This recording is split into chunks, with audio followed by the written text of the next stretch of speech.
Hello, and welcome to TSTV, a show in which I, Sadie, guide my friend Lily through the wild world of Twin Peaks. Today we are talking about Twin Peaks episode 19, also known as season 2, episode 12, also known as The Black Widow. Lily, how's it going? Not so bad. Yeah, I mean, the weather is getting nice. I'm spending as much time as I can outside and petting various cats these days. Fuck yeah. I think my life has a lot going for it this week, actually. Fuck yeah. Hell yeah. Yeah. Tonight I'm gonna make some delicious trout. So fuck you, you know? Yeah, go fuck yourself. What do you want? I got this beautiful trout. Are you eating delicious trout tonight? Yeah. No, you're not. That's what I'm talking about. We're doing braggadocio to our listeners. How are you, Sadie? I'm doing pretty good. It's been like a month since we've sat down and actually talked about Twin Peaks. We've been so busy with other things, but editing, bonus episodes. Yeah. I've been pretty good. Hell yeah. Yeah, we are back. We are. What if okay. I wrote some notes of what I've been up to. Okay, I realized, I've been reading Dahlgren by Samuel Delany for a while, and I just never talked about it on the podcast. I was thinking about there's so many things that I don't like when I'm like, what am I up to? I'm like, I don't know. I just don't bring it up because it's like I've also been playing a lot of Monster Hunter, but it's not really much to analyze. I'm just hitting monsters. But I just want to say, because I've been on a long books. I read Moby Dick before this, which was great, by the way, super fun. I remember. And I don't know if anyone listening wants to read a 800-page gay, bizarre, profoundly surrealist and upsetting kind of sci-fi book about a guy who doesn't know his name and is somewhere in between a poet and a flinner and gangster, finding his way into a fictional city where unspecified catastrophe has rendered it into kind of a mess of smoke and time doesn't work. And you should read Dahlgren. Dahlgren's fucking great. It has some of the sick. It's really good. Cool. It's really, really good. I mean, the book, I started it because I knew I wanted to read it because the book I've been working on is very what if Montreal was a fucked up city? And there's time stuff. Spoilers. Yeah, and there's time stuff. Yeah. So I was like, I should really read Dahlgren, but it's amazing. It's some of the most inventive, just prose level. There was there was this, I don't have it on me, but there was a sentence the last time I sat down to read that's just instead of saying oh, he laughed, it's a laugh, he thought, is a mess of clotted barking. Oh, which is just fucking great. I know. Ooh, right? Isn't that so good? This feels gross. Yeah, no, anyway, it's I can't, it's the kind of thing where if I were to talk substantially about it, it would be a whole other podcast of its own. But yeah, if you're listening and you want to read a crazy ass book, read Dahlgren. It's fucking amazing. Hell yeah. Otherwise with me, I thought I would talk about, I went to the museum because I was thinking about our first episode where we talked about going to the museum together. It's true. Went to the Montreal Fine Arts Museum. They had an exhibit of Joyce Wheatland, who's a Canadian kind of experimental mixed media artist. Wait, did you go to the thing that I invited you to? Okay, to be fair, I already had a plan to go see it with Maya, but I will go see it with you also, to be clear. Okay, I see. It was, you beat me to the punch. That's fair. There were 3 people, 4 people who all I had expressed an interest to see it with me, but I'll still go see it with you, but sorry for cucking you. Damn, you really did. I wasn't sure how much I would like it because I Googling her. It had a lot to say about how she's wow, she loves Canadian national identity, and I'm I don't know if I do. But I liked it more than I thought I would. It just had a lot of there was definitely some of it that was wow, Canada. I'm a feminist in the 70s, and I love the idea of Canada. That was meh. But yeah, I remember last time we went to, it was a lot of the political art was generally pro-Western, right? Yeah. But honestly, I really liked a lot of the rest of it. Just so really cool, a painting, but then hanging out at the bottom of it is an extending shelf with a clothesline that a bunch of strips of fabric are hanging from. That's really fun. Ooh, yeah. Some really good I've made a mixed media like diorama out of like a like different sections of like a box that I found in a warehouse, so just really cool stuff. And actually I was talking about it with Maya, my girlfriend, and I was like, what I like about this is that it does hit the like I could do something like that. Maya was like, what if we did? Because Maya's like an artist. Maya has done painting and ceramics art, And did the uh art for this show. and the art for this show. Yeah, yeah, Yeah, yeah. Maya's an And I was incredible like, artist. yeah, no, for real. And so now I'm like, yeah, what if we just do that? What if that's our little summer project? So I'm going to be trying my hand at, I don't know, some experimental painting, just kind of Oh throwing my some shit out God. there. Yeah, I've always been very, honestly, I think visual art is like the thing that I am the most insecure about. I think like like growing up, I really had like, I don't know if I'm technically dyspraxic, but like the fine motor control thing of like, I'm going to draw a straight line. And then it just wasn't. And I'd go, well, I hate that. Never doing that again, Yeah. basically. Yeah, I feel you. Um, I get that. but I feel like doing just like, yeah, let's just fucking do some color field. And like, we've been really like looking out. We walked past a like disemboweled piano on the sidewalk and we are like, oh, what if we just take some ribbon from this to stick onto a painting? It's been really fun. I Dude, know. that's wonderful.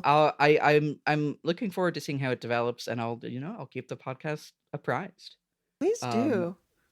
Oh my man. only other one was yesterday. I was listening to Fetch the Bolt Cutters, and I just want to say, shout out to Fetch the Bolt Cutters. That's a great album. I was also listening to Newspaper, which is a great song, and I was like, wow, this is basically describing Revolutionary Girl Utena. So maybe my other little spring summer project will be I'll make my first AMV.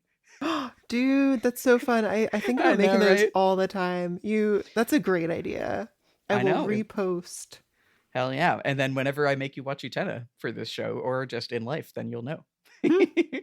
Anyway, that's all my stuff. That's just like stuff that I've been up to. Yeah, I love Um, it. I have a couple similar, art thoughts from these past yeah, couple go for weeks. it.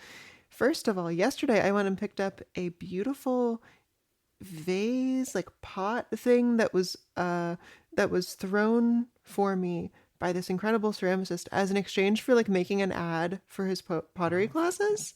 For a second, I really thought you were going to say it was thrown out a window and was in pieces.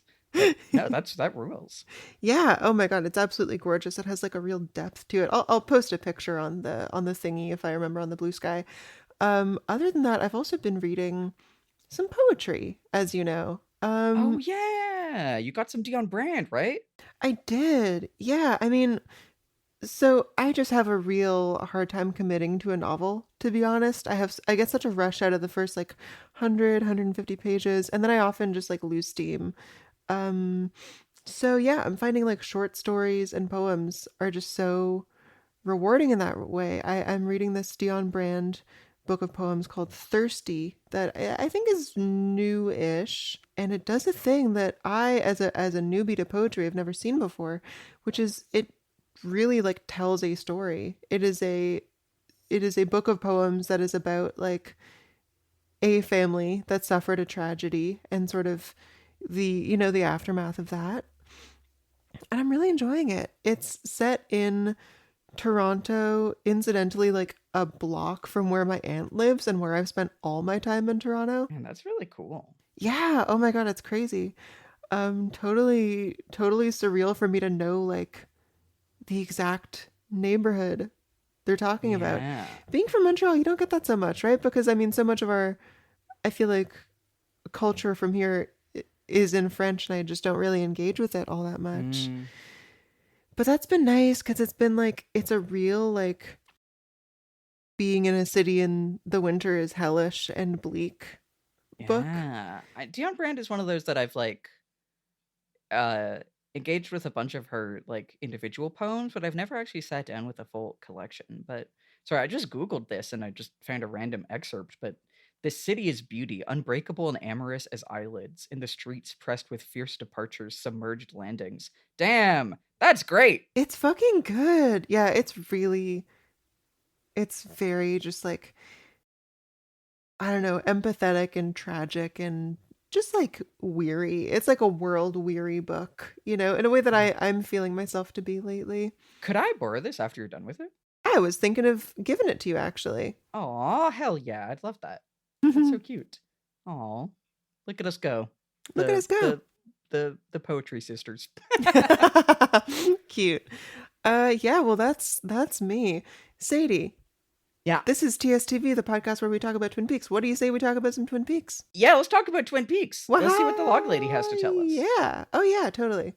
All right, let me Wait. pull her up. Okay, no, I'm not going to happens say the every thing time. that I always say. I went to do it, but like you made me doubt myself. I went back and looked at our like show notes from episode 1 where I was like, were we doing it the other way? And I don't think we were. But... Okay. I trust you. This is our new segment. is what order do we do these things? Anyway, let's see what the log lady has to tell us. Let's listen to women. She says, is a dog a man's best friend? Is a dog man's best friend? I had a dog. The dog was large. It ate my garden, all the plants, and much earth.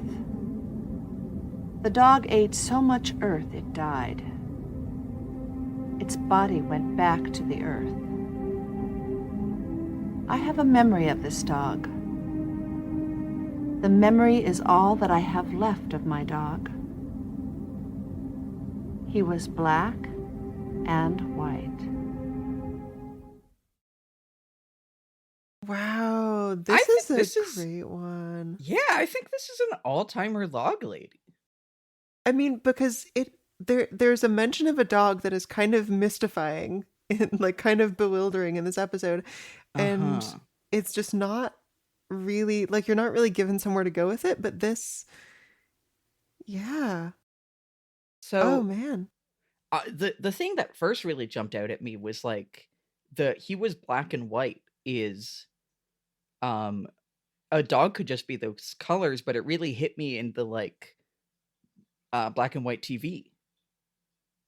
Sure, like a memory as an imperfect or like lossy copy, and just like the past, and well, also Black Lodge, White Lodge came to mind. Yes, definitely. Well, and the whole like remembering the past via film. If he was only recorded on black and white, then he just is black and white. And I was like, the last episode ended with Ben going over the like black and white footage of him as a kid, right? You know, I don't know. I just really like it. Yeah. Also, I don't know. Just the memories all I have left of my dog. He was black and white. Really, I first saw the text and I was like, oh wow, black and white. And she really enunciates it in a way that I think makes it not necessarily sound like black and white film, but it really does just sound like, yeah, all I have is the memory of him, and the memory of him is in black and white because that's the photograph I have of him. I don't know. It really hits. I really like it. Yeah. No, I'm with you. The dog ate so much earth it died is like, know, right? oh my, like I just feel that, like that just feels very in like a way that poem. Completely it is. Yeah. I don't know what to make of it though. I mean, I'm ringing the like eating and consumption and food and violence bell again. True.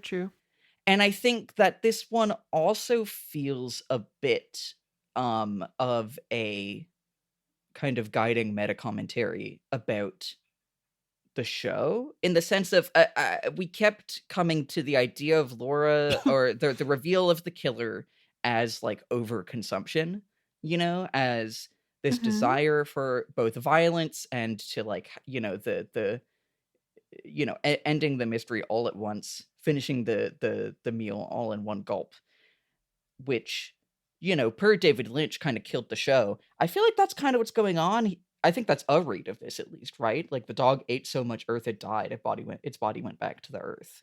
Yeah, like excess. Yeah. No, that makes total sense.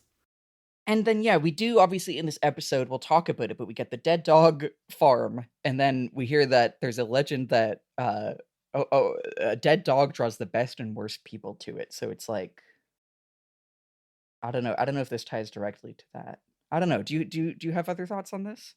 Maybe stuff that we'll get to at that scene, but for now, I'm just struck by it. This is not what I was expecting. Yeah, really good. I really like this log lady. Yeah. So as for the episode itself, shall I get into the recap? Please do. So, okay. Dale decides to buy a house in Twin Peaks and settles on the insanely cursed dead dog farm. But oh mon dieu, there was a cocaine deal done right there, and they left their coke lying around and it could clear his name. What a deus ex machina. The only thing crazier would be if Garland Briggs reappeared in the middle of the night wearing a pilot's outfit. Now let me take a big sip of this water. And then I do a spit take or whatever. Meanwhile, old newspaperman Dougie Milford dies from a heart attack from fucking too good. His brother wants to press charges, but all the boys in town are too enamored with his newlywed widow, Lana, so they act out a Renaissance painting of fawning over her to Lucy's chagrin. Nadine joins the high school wrestling team and nearly kills Mike the Snake. James continues to get drawn deeper into his bizarre softcore porn / gothic novel subplot. Audrey has a shockingly bisexual reaction to meeting Denise. Ed has a new domino. No, wait, not Ed. Hank. Hank has a new domino. And last but not least, Andy and Dick Tremayne become convinced that Little Nicky is the devil from the Bible. God damn it. Yeah, so the keen-eared listeners will know that I bet against that like some kind of fool. Wait, did I? Is that true? Did I? No. Always wins. Let me check last episode's show notes. Yeah, I think I might have actually decided that this was true in the end. Oh my god. So last episode, okay, because I think at first I had written that they thought that the foster kid was fathered by the devil, and I corrected myself to say they become convinced that Little Nicky is the devil from the Bible. Whether or not that happens in the show or not, I just felt like changing it. But you were like, I think that makes me think that it is true. So as of last episode, your called lie was Leo Johnson enters a non-consensual S&M relationship with Wyndham Earl. So as of right now, if it's it's kind of the last bet's in before it comes in. As of now, you're in the clear on this one. You believed it was true, and it is. Oh, do I get a little prize? Yeah, I'll give you a treat when we see each other. What's it gonna be? Candy, pastry. I don't know. I'll think about it. I love Coffee. my life. Beautiful life. So what do you think of this episode? I don't know if it's maybe just that I had not watched an episode in a few weeks, but I loved it. Oh my god, this is a really fun one. I really like this episode. This episode has a couple like all-timer scenes. I think yeah, go ahead. We get some actually important plot development, which is like for an episode like this that is not super directed, it's like a lot of little updates. I feel like it's actually pretty substantial in terms of plot. Yeah. A lot of great, just like character moments. I loved it. Oh my god. No, this is like this. I'm gonna go look. Okay. So the much maligned season 2 slump, is this considered to be included? Because if this has like a lower IMDb rating than whatever in season 1, then I'm refusing to take that whole thing seriously. I think for a lot of people, this would be part of it. And again, my memory of, because like there's a lot of season 2. We have like 10 more episodes of season 2 left still. And I think it could be that this is great. And then we get to a point like we're at season 2, episode 12. We get to episode like 17 or 18 and we're like, okay, now it's really dragging. But I agree. I think most people, they would consider this to be like. So according to the IMDb thingy, this is tied for second worst episode of the series. That's crazy. No fucking way is that true. Sorry, what does it say it's tied with? It's tied with two other episodes. The previous one and Wounds and Scars, which is like they're all in the next few episodes. Hold on. I know in my heart what I think is the worst episode of Twin Peaks. And it's neither of these three, to be honest. Well, at the very bottom is season 2, episode 15, Slaves and Masters. Is that it? That is not. Let me see. No, that is not it either. Oh, huh. I know what I consider to be the worst episode, and it is neither of those. But that one could also be bad. Here's what I'll say. The episode that I'm thinking of is the culmination of a plot line that I don't like. And I think that Slaves and Masters is probably has a lot of that plot line. In fact, it is the one before the one that I'm thinking of. So anyway, enough Okay. talking about future episodes, but this one is great. This one is delightful. I Hmm. think like when people talk when Twin Peaks season 2 defenders talk about the season 2 sauce, I think this episode has it in spades. This episode is off the rails, but in By the bucketful. all the best ways. Like it is I think honestly, like all of the like let's see what people are getting up to about the town is like all the goofy delight of season 1 is there. And it's definitely also doing things that season 1 wasn't doing and that season 1 might like think better than doing, but the way it's doing them are just so fucking funny. It is so much Yeah. fun. And honestly, I really continue to think that like I think for me, I think the only actual black stain on Twin Peaks season 2 is I think Josie and the way that the show treats Josie. And like we got Hmm. into that at the end of last episode big time. And I think she has one short scene this episode, and it's not like I think that like Joan Chen shouldn't be on screen, but I think the one scene that she has still doesn't feel good, but it like is mostly just about Pete being like, "Fuck yeah, my evil wife is back," and we'll get there. But I think when I think about the things that I like and don't like about the like infamous Twin Peaks season 2, I think this episode has basically all the things that I like, which are just we're getting fucking silly. That's it. It's just a really fun episode. And honestly, uh I think I've talked about like not being sure if season 2 could match the like genuine pathos of season 1, but at the end, when Garland comes back and like Bobby has his moment with his mom and then his dad, it hits. You know? Yeah, yeah, it's sweet. Bobby Briggs actor can still do that shit. Like Mhm. it worked for me. It really did. Yeah, I agree. I agree. I think Bobby's great in this episode. One last thing I'll say. Um, the goofiness, the levity, even comes into the detective work in this episode. It's not like it like yes, we're uncovering some dark stuff, but it feels Mhm. like a little mystical, a little like Mhm. fly by the seat of your pants. And so yeah, like it brings some levity. No, this to me is like peak TV, dude. This is great. Mhm. Mhm. Yeah. Absolutely. Shall we get into it? Yeah, okay. I've claimed these first couple scenes for myself Yeah. because oh man. Okay. Bobby, as I maybe successfully remember, has like basically blackmailed Ben Horn into giving him a job with a Uh-huh. tape that he uncovered in Leo's shoe like 12 episodes ago. Is that right? Yeah. Yeah. I love how slowly these plots unfold. Um, so he shows up to basically be like, you have to give me a job now. And Ben completely catches him off guard. He's just like sitting in the corner, dressed in this ridiculous, Yeah. really complicated tie and like a bathrobe and I think also a suit jacket on top of that. I could be wrong, but um and he looks up and he says, "You know what you have to have in this life? Ballads." Also, when I watched it, I was saved but by the subtitles because I really thought he said, "You, what the fuck?" Sorry, my phone just started playing a podcast of its own accord on the other end of the room. I don't know why I did that. Let me give me a second. Yeah, weird. I was saying Siri. That was weird. Just fucking Austin Walker's I voice appearing like a ghost. Um.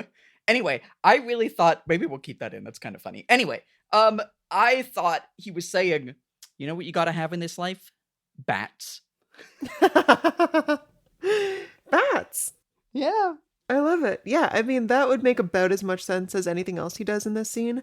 Yeah. Um Yeah, and you get this silly little like womp like musical sting after he says this, and this to me sets up that like possibly for the rest of the show, Ben is just going to be like a total comedic relief, pathetic character. Uh-huh. Uh-huh. Yeah, we saw him like last episode. He was like, yeah, he was looking at the footage of him and his brother as a kid, and then Hank was like fuck a you bastard. And then he was just like got a little manic and said he was about feng shui and making like shadow puppets. And I guess he just kind of kept moving in that direction until he is where he is now, you know? Yeah, like last episode you pitied him a little bit, right? Like you really felt Uh-huh. for him. Now it's just total goofy nonsense to me. The centerpiece, really the star of the scene, the main character is this like 12-foot tower Ben has made out of Yeah. everything in his office. So Yeah, it's it's so good. a couch with some books on top, with a chair on top, with a stool on top, with like a lamp inside and his little Ben like nameplate. And then on top is the taxidermied, what is it, like a fox? I forget. It's the thing that I think they found, like, that was part of the murder evidence thing. It was like Yeah. yeah. The hair is from it. And so Ben like gets up and so he just points this out to Bobby and he's like, now what's the first question that comes to your mind? So good. I love this because Bobby's like totally disoriented. He doesn't even know that it is supposedly within Ben's like metaphor. It's a building, and what matters is Yeah. who's on top. It's like he's giving Bobby the fucking Voight-Kampff test. What is that? Oh, have you? It's the thing in Blade Runner. It's like a bunch of questions that you ask people, and then based on like how their pupils do or don't dilate, you can tell if they're a robot or not. But it's all just Oh like yeah. you're walking through a forest. You see a turtle. It's on its back. You could help it or not. What do you do? But it's No, like it's he's like, but you're not. Why aren't you helping? I've Yeah, done yeah. this to Vic in a Truth or Dare before. They really didn't It's like it. so funny. But like that's the vibe of like you see a big building. You ask yourself, who's on top? Who's in the penthouse, you know? Yeah. And when Bobby's like, "Well, it's me. I'm the guy. I'm up there." Ben's like, "Oh, you're my kind of guy. This guy's It's awesome. so Got to get this guy a job." It's so good. I love the like the music underneath everything. I'm sure it's a piece that we've like had before, but it's just like this kind of like like kind of jazz drum and these insane discordant woodwinds just like yeah, it's so good. I see we both wrote down our favorite line from this, which is like Bobby's like, I have a lot of admiration for you, and he just goes, admiration is for poets and dairy cows, Bobby. And Bobby just kind of like, I don't know what you mean by that. Oh, Bobby's winning me back. He really is. I think playing him as like playing him as the straight guy is really working for him, you know? Yeah, totally. Anyway, that's the little scene. Ben gives Bobby a job, which is to go take pictures of is it Hank? Yeah, Hank, to see what he's up to. And as Bobby's leaving the office, a woman in white, the new bride of Mr. Old Dude, what's his name, just runs by screaming, just like shrieking, not saying a word. Yeah. Feeling to me more like a ghost than an actual person. You know, it's a little bit surreal. For sure. I love there's just like I love how completely incidental this is to the blackmail tape. Like it kind of feels like Ben was just like, Bobby, you're just like me. Like it feels like the tape had truly nothing to do with it, you know? Mm-hmm. Also I love right after the lady the bride runs past, he goes to leave and his like little messenger bag gets caught on the door handle and he like drops it, which feels like it was just something that happened to the actor and they just kept in, but I love that they did. I just loved having that as a little moment. What was that other one? It's like when they're in the vet's office and something just like licked someone or bit someone. There was the llama that like stopped and looked straight at Dale and was like, so good. Yeah, that was great. Anyway, shall I get to the next one? Yes, please. Okay, next up we are at the police station. Dale Cooper, well, first of all, why is he at the police station? I guess this is just like where he's set up camp because he's not part of the FBI now. Anyway, he's meeting with a woman named Irene Littlehorse, who's like a real estate agent, because he wants to buy some property around here, which I think is so cute. he's comparing two cottages that both look lovely, and he says like he just can't decide, so he flips a coin. And there's this like incredibly slow-mo Yeah, it's so real like full of like gravitas, coin rotating in air, Dale looking up at it with wonder, and then it lands on a third option. It lands on one that he hadn't even noticed. so good. Yeah, and apparently that this one is called Dead Dog Farm. It's so funny. Irene says that property's called Dead Dog Farm and it's worse than it sounds. So funny. Oh, it's so funny. But you know, she says that it's a puzzle, and so of course Dale needs to check it out. I mean, he's Yeah, Mr. exactly. Unemployment. He's like he needs to play his little game. Yeah. I really like the idea of a real estate agent that'll tell you like, oh, this house, this one fucking sucks. No one likes it. So I funny. call it Dead Dog. Dead Dog Farm. Also, it's not a farm. It's straight up just like a bungalow. Like they go to it and you can see other like I don't know. It's everything about it is so funny. Yeah, farm is kind of random. This is a great one. It's a quick one. Irene, in this scene at least, seems to be like, oh hey, an indigenous character who like we're not really like underlining that and making it a whole plot thing, which lasts but a moment. Yeah. We'll get back, but savor it while it lasts until the next scene she appears in. But yeah, so next up, it's funny, we really are just at the stations that we can do the kind of like back-to-back scene that Twin Peaks always does. That's like, here's one thing happening at the police station, and here's another happening in the reception of the police station. Yeah, totally. Also a random place for this conversation to be happening. Yeah, so it's I guess Dick and Little Nicky's caseworker have come into the station to meet Andy and Lucy. Just kind of giving exposition about Little Nicky.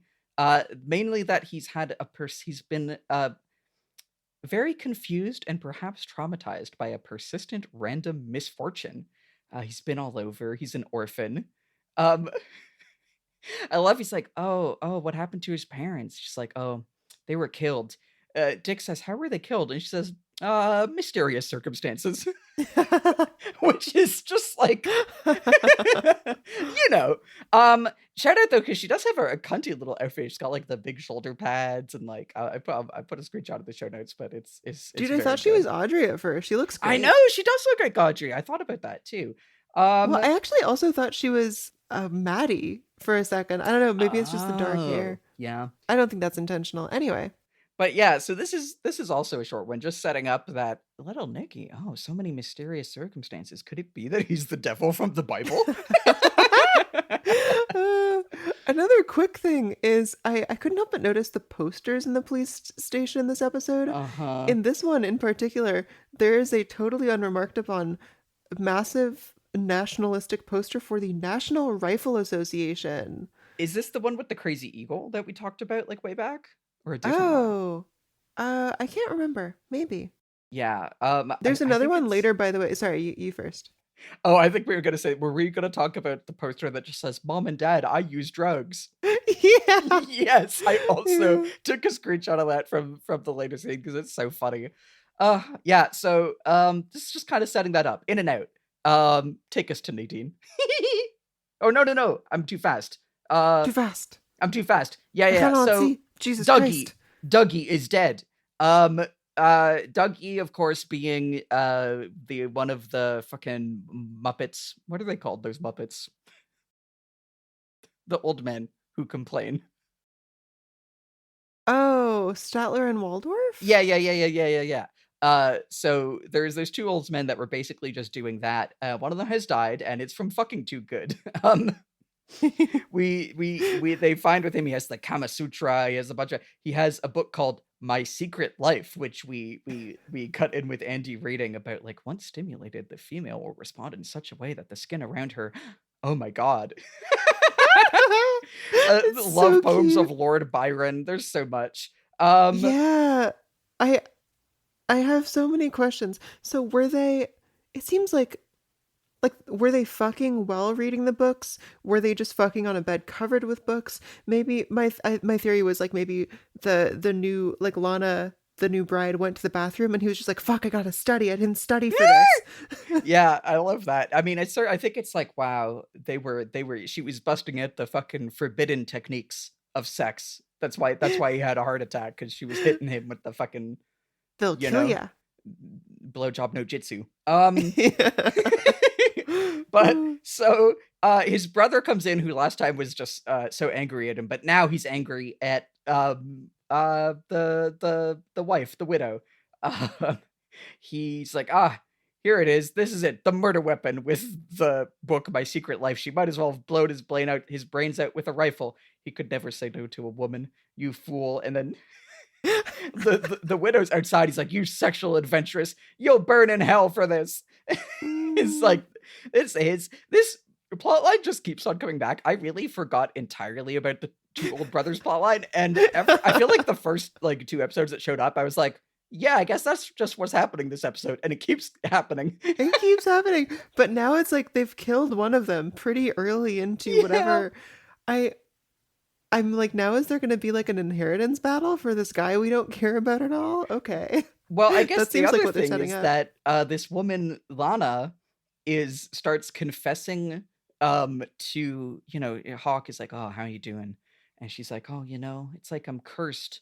It all started in high school prom date. My date went to kiss me. It was his first day with new braces, and his rubber band snapped and his jaw locked up, and the doctors had to break his jaw in 3 places to get it to shut. Oh my god. And it's just gotten worse ever since, which is crazy. It's playing what actually Glastonbury Grove .net transcript tells me is her theme, Lana's theme, which is like, she has there's her own this- theme. yeah, That's it's like wonderful. this plucked, like, kind of like, it sounds like a fucking like lute, basically, like this like dun ding ding, and these like breezy airy like flutes over it. It is a crazy theme.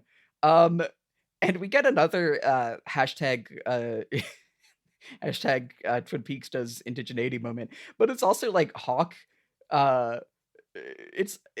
is like, okay, Lana seems to be ensnaring the men. We'll get to this later in the other big scene, but basically every man is instantly obsessed with her, as is evidenced by Hawk being like, I know the moves, and he's like, a curse needs a cure. I know a bit about these things. And he's like, when something really big goes down, I'm the man, as he like tries to lean on the door and be really epic, but then Andy opens it and he falls backwards. Man, this might be my favorite Hawk character moment of the entire show so far. I think so too. It's so crazy. So we'll learn more about how everyone who meets Lana is fucking obsessed with her, but did you have more on this scene?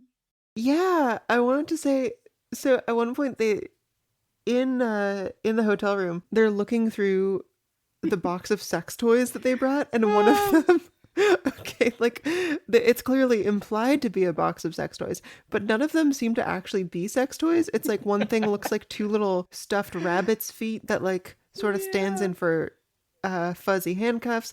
There's a little plastic doll of a woman in a bikini, and I want to know how they use that. And there's even like a little white dress that you can put on her. My favorite though is the last item. Oh yes, so there's like a mask, and a mask is like, sure, I guess you could use that in sex. I guess maybe that's in 1989, that's how you thought about kink. You put on a little plastic mask, but it's transparent, and all it does, it gives you a mustache. It's so funny. Yes, this is my sexy fucking mask. Oh, it's like a mask version of the like mustache disguise glasses, Yeah, completely. Oh my god, it's so good.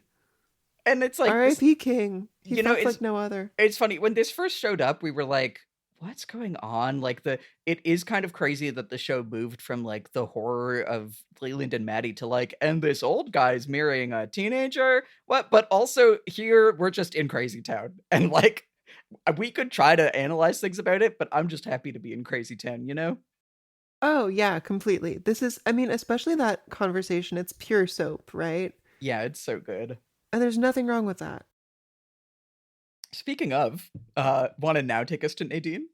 Absolutely. Okay. Oh, so Oh, much. I This just this fucking like episode is this episode crazy. is so delightful. Okay. I forgot Uh about the speech the coach starts this scene with. yeah, okay, so the wrestling coach is like basically long story short, we used to have segregated sports teams until a black man tried out and he did so very good. And we're here to do the same thing today with this woman, this young girl, Nadine. She's here Uh, to exercise her moral and constitutional right right to to be in compete. sports. I want to say that Also, yeah. oh, sorry, just before that, he specifically says, he's like, "Oh yeah, this one black guy was so good at football," and the coach, who he says he couldn't remember his name, saw him and said, "Look at that Indian go," which is just crazy. I am not certain whether he's just like maybe adjusting the story slightly or if like I or have what this no is. idea. I have no idea. It is I maybe this was the historical coach was couldn't tell the difference between like different people of color. I don't know if this is because like our coach here who's telling this is like, oh, I don't remember his name if he's just kind of like riffing it as he goes. It's but it's the scene is crazy. It is kind of giving fucking David Guetta I had a dream like it's David Guetta, What? right? Can we pull up this video? Yeah, wait, hold on.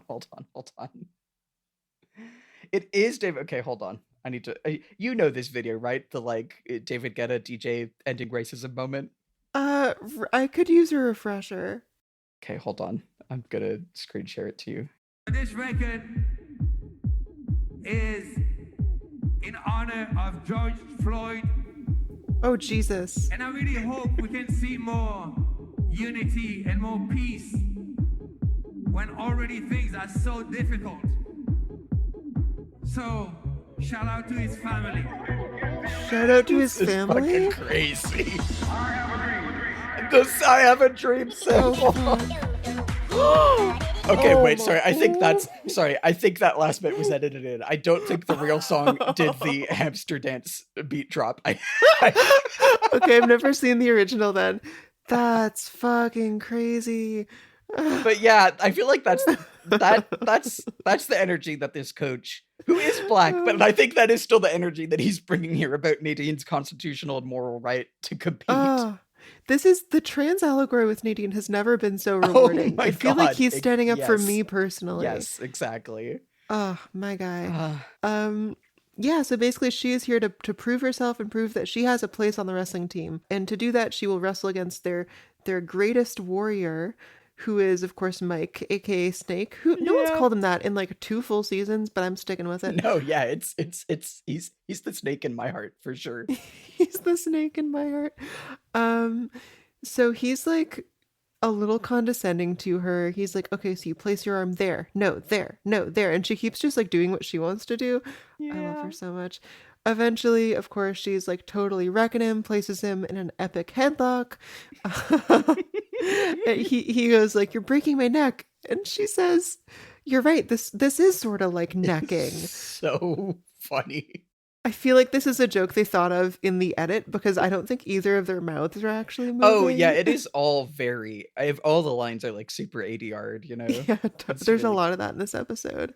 It's so funny. It's like all the boys, his boys are like, "Yeah, Mike, you're gonna get her," and then like, like as she's like twisting his neck, it plays a crazy like crack sound effect. It sounds like she is actually straight up fucking breaking his neck. Yeah, it's like wet. It sounds like he's gonna fucking die. He's fine. She picks him up and spins him and throws him. It's just pure joy. Well, and like when she picks him up, it's like it's silent. They've stopped the music, and she's like spinning him and just kind of tossing him for like it feels like so long. Like it Yeah. feels like for a moment it. I remember in Cégep, this is gonna be a crazy pull. I remember in Cégep I took a film class where we watched a movie called Lust Passion about like during like World War II, kind of like Chinese students trying to like organize like kind of assassinate this like Japanese occupying like army guy. And what the scene from it that really stuck with me was like these students, and they're like, "Yeah, we're doing it," and they kill this guy, but it takes like it's like they think you can push a guy down the stairs and bop his head and he's dead, but it's like, no, you're gonna have to hit him for like 2.5 minutes, and it's like really grim, and that's kind of the vibe of the like extended silent sequence of her like just tossing Just Mike spinning. around, They rotated my boy. They really did. Yeah, it's so Oh. much. I have one last thing to say about this scene, which is necking. That's just not something we think about that much as adults. Like we need to bring back necking. Now people just have sex. I know. It's fucked up. But like there's a lot of there's riches and wonders to be found in the neck. That's so true. And I want to thank Nadine for reminding me of this. Hashtag thank you, Nadine. Thank you, Nadine. I want to shout out the insane posters that they have in the gym saying things like "Massacre the Warriors," which I guess is their like rival school thing. "Mike Nelson is the best. The Warriors can't reach the peak. Steeplejacks will scalp the Warriors," which I don't know about that one. And "dunk the Warriors." So they're gonna put up one that just says Nadine is the best. So fuck yes, you be her, I'll be the log lady. Oh my god, love it. So we then get a little short follow-up that's basically just Mike going up to Donna in the hallway, who we remember that they were dating like way back at the beginning of season 1, and he's basically just like, "Donna, please pretend we're still dating. Not only is she fucking beating my ass, she has a crush on me and she's asking me out and she's gonna kill me." And Donna's basically like, "I don't know, man, deal with it." So his funny. like his mental image of Nadine is, have you seen those sped up wrestling gifs? Yeah.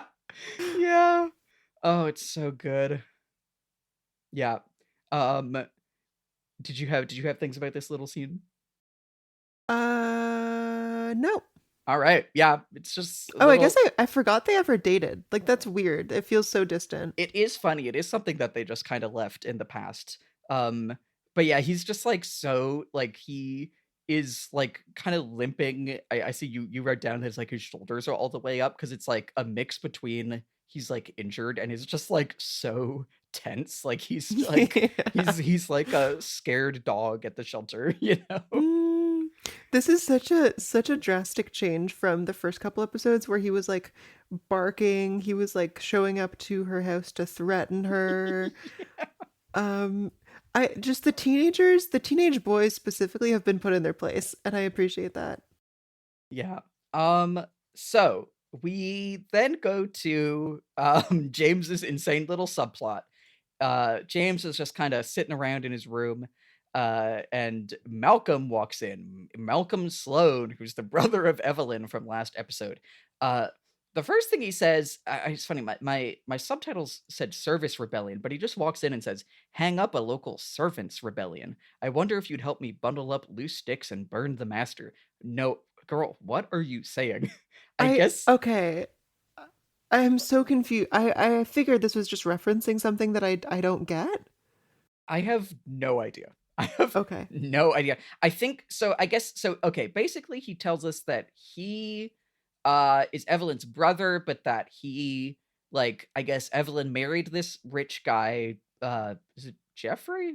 Is that him? What's his name? I just watched this episode. But she married this rich guy, and then he ended up being hired as the driver. I think what he's going for is like, James, you're fixing the car and I'm driving it. We're the servants here. Let's hang up our servants rebellion, which I guess is to do it. I have no idea. Yeah, let's bundle He up the says a sticks lot of and burn things him. that don't make any sense to me. Like actually now that they're all lined up like this, like what is this? He talks about how his life used to be, right? And like how like his life is hard now, but compared to the like wanton dissipation or whatever is still better than how it used to be. What do you know what those words mean? I googled dissipation because I just think of it as like, oh, something dissipating. It does have a meaning of like dissolute indulgence in sensual pleasure, intemperance, a dissolute course of life in which health, money, etc. are squandered. So I guess that's part of it. I guess that's what he means, but Okay. it is definitely kind of crazy. So he basically does, honestly, I'm just looking at the transcript. He walks in. James, may I help you? Malcolm, hang up a local servants' rebellion. I wonder if you'd help me bundle up loose sticks and burn the master. Malcolm Sloan, is in brother to Evelyn, Mr. Marsh's driver. Well, blah, blah, blah, the car's repairable. Well, that's the nice thing Blah, blah, about blah. things. You know, when she and Jeffrey fell in love, he gave her a whole new life, that's for sure. And I got a nice uniform, and the keys to the liquor cabinet. I hope I don't sound ungrateful, because compared to the life I was living, wanton dissipation is a step up, and Evelyn learned a lot herself. Defensive postures, masking bruises, vicious cycles. He just walks in. Like James showed up yesterday and is like, yeah, I guess I can fix your car porno style. This guy walks in and he's like, I'm her brother. By the way, here's my backstory. Here's her backstory. He's beating her. It's crazy. Yeah. It is crazy. So basically he's like, oh, you know, she once a fortnight, Jeffrey pounds her mercilessly and she tries to get even by breaking one of his things. James is like, she's her sister, why don't you stop him? He says, Sonny boy, nobody stops Mr. Marsh. That's the golden rule around here. You can jot that down and put it under your pillow. Also insane. Like, oh. His delivery is so naturalistic that I did not really notice how nuts all of this is. Also, Yeah. I was kind of just busy looking at him. He's kind of weirdly hot. Like, he doesn't... Yeah. I got, like, his outfit is great. All the, like, the nice little red trim, like, sort of detailing. His waist is, like, snatched, and his pants have, like, a really cool, like, fashionable flair to them. I don't know. He's, like... I could see this on a runway. I gotta tell you. So Yeah. I don't remember anything else about this scene. Yeah, it's kind of just crazy. I love at the end, he's also like, hey, thanks. I mean that. James did nothing. James has done, he just walks in and is like, here's the exposition for this insane plot line.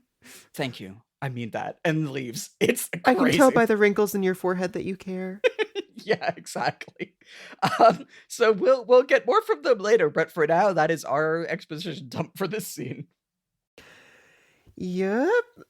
I guess we'll see what comes of that. Oh my god. I need to predict later. Like, I think maybe James kills. Whoa. That'd be cool. Exciting. Anyway. Okay, yeah, what's this next one? It's Coop and Irene, the real estate agent, are hitting up Dead Dog Farm, not Yeah. lodge. I was gonna say Dead Dog Home. Yeah. And let's see, I actually have this written down. Mhm. They talk about like why it's called that. Irene says, Dead Dog Farm, huh? That's an old legend. Of all the people in the world, the best and the worst are drawn to a dead dog. Most turn away. Only those with the purest of heart can feel its pain, and somewhere in between, the rest of us struggle. It's The first thing I crazy. need to say is that this is not really a legend. Yeah. Yeah. Like, a legend would be that there is a dead dog buried under the house around which all this revolves. But it's just sort of like a saying or something, and none of that connects the house to this. Yeah. About dead dogs broadly. Yeah. Yeah. Yeah.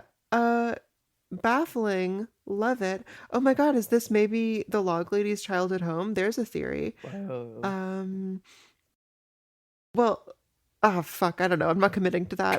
Because of how she buried the dog there. That's so funny. Yeah. Anyway, so they go inside and Cooper can immediately tell that there's been a meeting there, like today, Uh-huh. which is great. It's like a little bit of intuitive detective work, not based on I think he investigation. sees like recent cigarettes in the ashtray, I think. Oh, sure. I didn't notice that.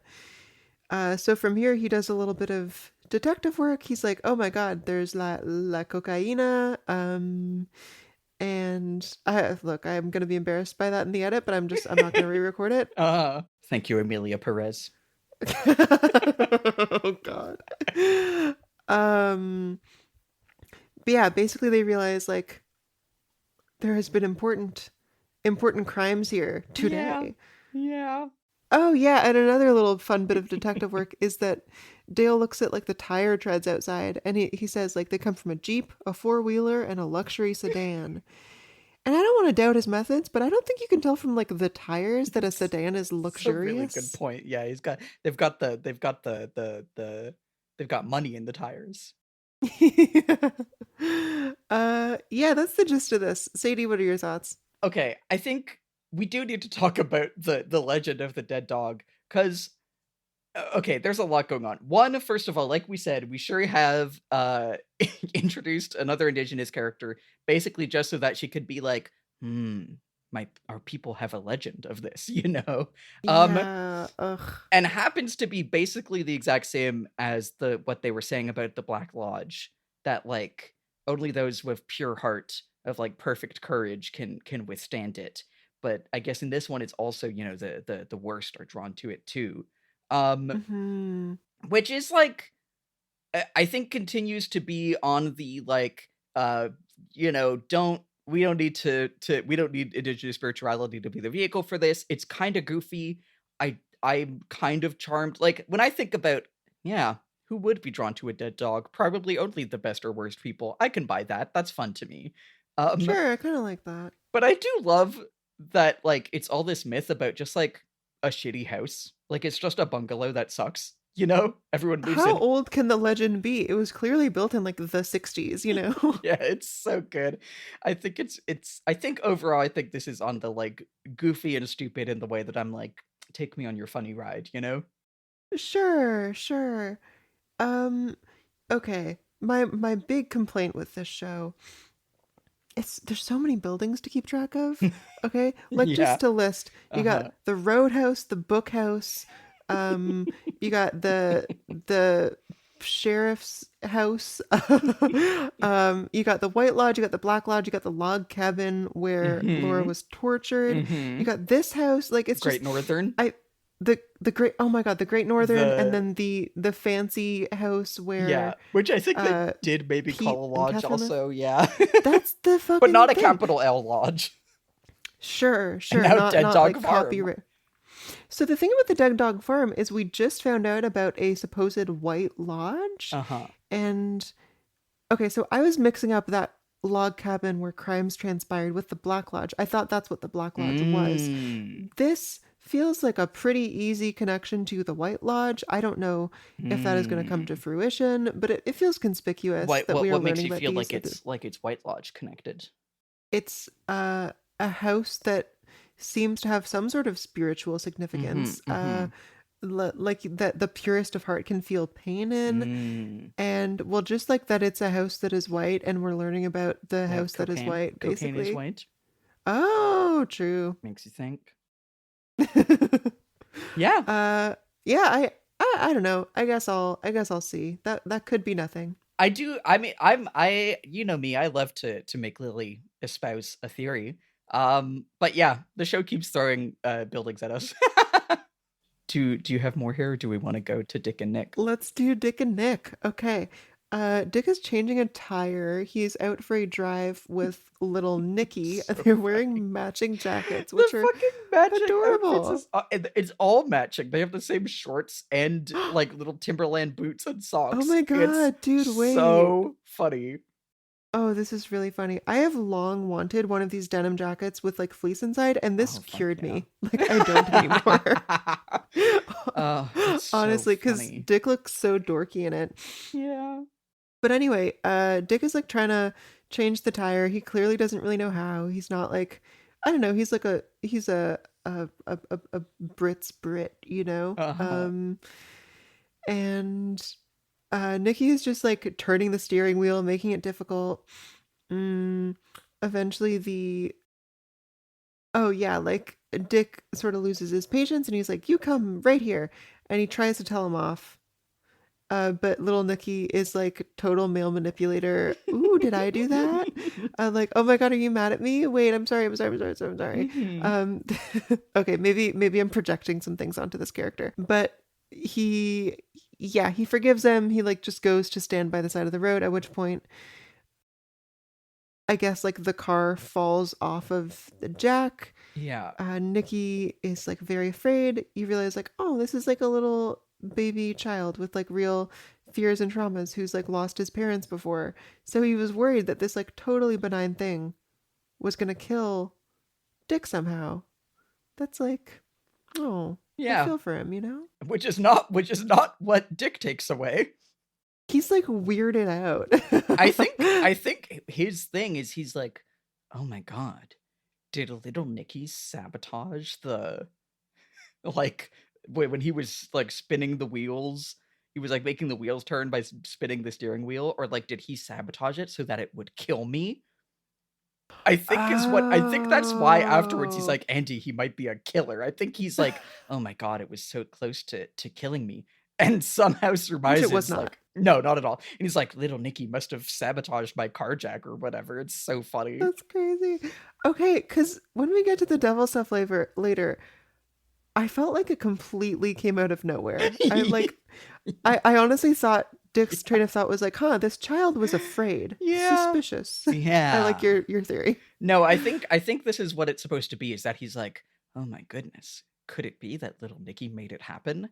Either intentionally or by his curse, but it is crazy either way. I love there's like a crazy jaunty piano through this, and my other note was just Lucy sure likes him gay, as he's like trying to figure out how the fuck to change a tire. Yeah.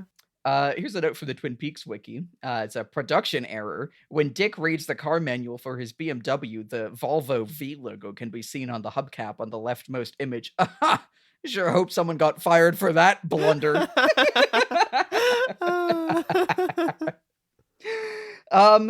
Yeah, goofy little scene. This one's a lot of goofy little scenes, but so we shoot off then to Harry and Coop, who are talking to Colonel Riley, who is basically the army guy who's investigating Major Briggs' disappearance. He asks Coop a couple questions. Did you notice any wildlife? Did you see any owls? Any visual contact? And Coop is like, okay, listen, we know what's going on. He's a friend of mine. We know that he got messages from deep space regarding me. And he says, oh, you misunderstand. Our monitors are pointed at deep space, but the messages we intercepted were sent from right here in these woods. Whoa! And where they were sent to is another question, which, okay, I think it's still open that this is some kind of weird supernatural thing, but I think if the message came from the woods and it says Cooper, Cooper, Cooper, I feel like that would make it seem less supernatural to me. That would feel more like someone in the woods is saying things. I don't know, but it's hard to say. You know, Cooper's like, oh, does this have something to do with the White Lodge? And he's like, hey, that's classified. And he says, listen. Which means yes. Yeah.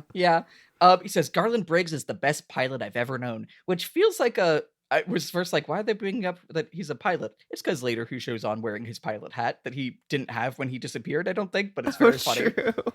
Yeah, it felt like a misdirect in the moment. Yeah. He says he was born with hardware most of us only dream about. He's got a massive fucking cock. And I can tell you this, his disappearance has implications that go so far beyond national security, the Cold War will seem like a case of the sniffles. It's so funny. Really funny. So funny.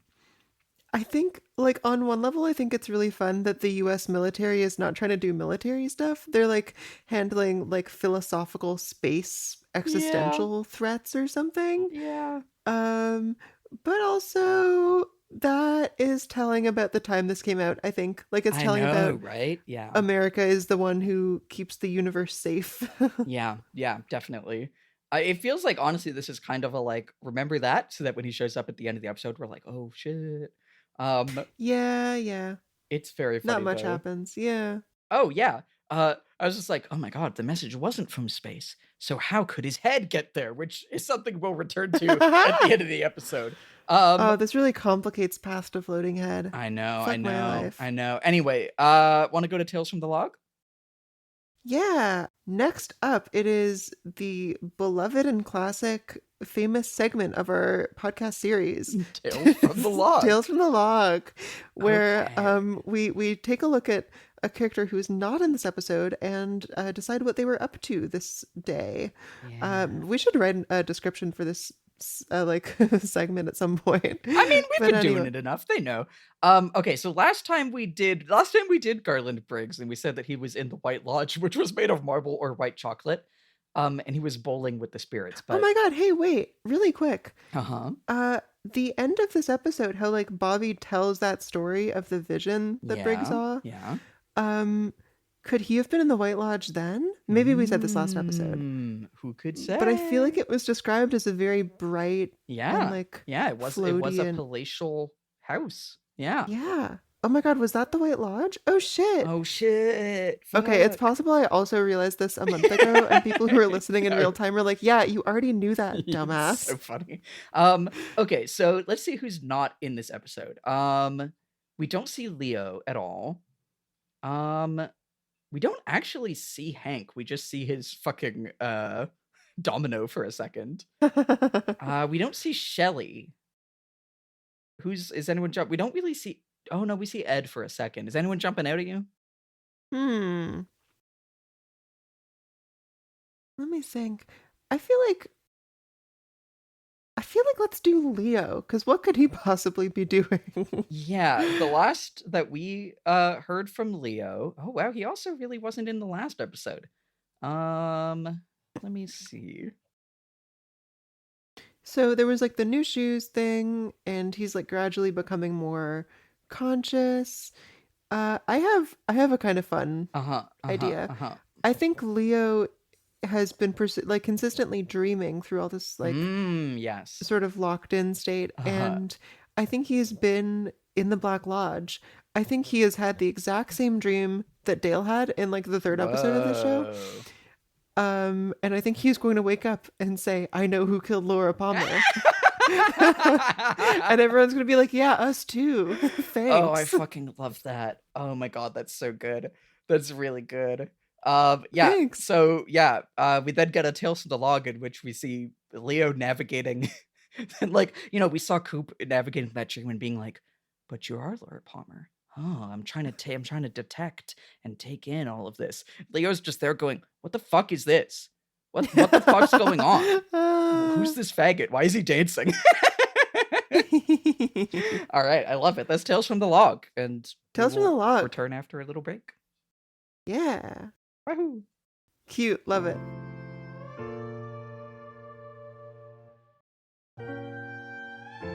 Sadie, I have some important news to share with you. Okay, you're kind of hitting it, David. A little bit, but I won't commit all the way because I don't think I can do it. I just had the most delicious snack. Fuck yeah, what was it? I had a bunch of Triscuit crackers and hummus. I also had some salami and little bell peppers, and I also had some tuna salad, all on a beautiful plate. Damn, that does sound delicious. It was a banquet for one. Fuck yeah. Okay, I'm done. Okay. Shall we hop back in? Yeah, I'm down. And we're back with James on his fuck shit adventure. I really do feel like I called it softcore porn / gothic novel, and it really does feel like half of the time he's in his room and he's like, "Oh, this family, it's all so messed up and there's violence," and it's just doing like a gothic novel. And then half the time it is just softcore porn, and right now it is softcore porn. He has been fixing the car, as you can tell from the precisely placed grease smeared on his face. And you know, Evelyn comes up with her shirt extremely undone, showing off her black lace bra, and she's like, "Oh, how'd you get so good at this?" She's like fingering the steering wheel. But oh my god. He's like, "Are you scared of your husband?" And then they start making out. And then, oh my god, honk honk, he's home. Oh my god, I have to go. No! Oh my god. That's basically it. She's like, oh yeah, she is like, "It's not as bad as I made it out to be." She's like, you know, protecting him or defending him or whatever. But and then she goes and like pretends to be super happy to see him and kisses him and all this. Yeah. Again, kind of an in and out, but it sure is fucking goofy. Yeah, okay, because this seems like the one little plot from this part of the show that people really don't care for, and I don't know, like when it was set up, I was intrigued. I thought it was kind of fun, kind of sexy, but here I just feel like we're covering some very obvious beats, right? Like this is all stuff that we've seen in media about women with abusive husbands before. And I want to get to the good stuff. I want them to team up to kill him or just like break more of his stuff, or I just want them to like, I want to say that I want James to open up, but I actually think he's not the most interesting guy, so maybe something else. I think I am a defender of this plotline. I think it is the one that a lot of people hate. I think I defend it just because it's like James drove out of the show and into a different show where everybody acts like James. You know what I mean? like oh, they're all mopey, right? Yeah, and they're all just like it's just like it is all just insane like cardboard cutout stock characters, but in a way that I just find so funny. I think this is like he's been put in a zoo, but the zoo is replicating his natural environment is how I feel about this, you know? I love it. Yeah. But kind of just an in and out.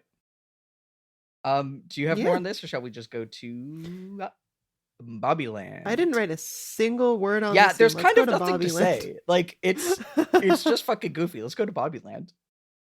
Yeah, okay, welcome to Bobbyland. Okay. That's the Bobbyland theme. Listeners will recognize it. Bobby's theme. It's in every episode. Does Bobby have a theme? Doesn't matter. Yeah. Okay, Bobby's You remembered. Okay, Bobby's walking in the hall. He's back at the hotel because he has taken the pictures of Hank successfully. Audrey like grabs him in the hallway and they sort of start flirting, and she's on. You know, she's performing for him. She sort of straightens his suit jacket and says, I think we should do business together. And he moves in for a kiss and she just like pulls back in the funniest way.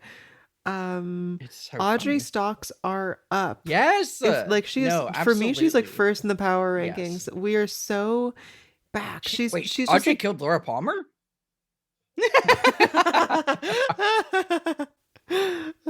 I was saying earlier in the show, right, that like it feels like she's always performing and she's sort of like she knows like she's inauthentic in a way that is like mostly for her own entertainment. I guess in this case she's like leading him on in order to have more like access to whatever her dad's up to. What do you think of that? Yeah, I think so. I think like I also think Audrey stocks are way up. I think like, you know, there's you know, bits of season 1 and the bit of season 2 that you know, kind of before the reveal.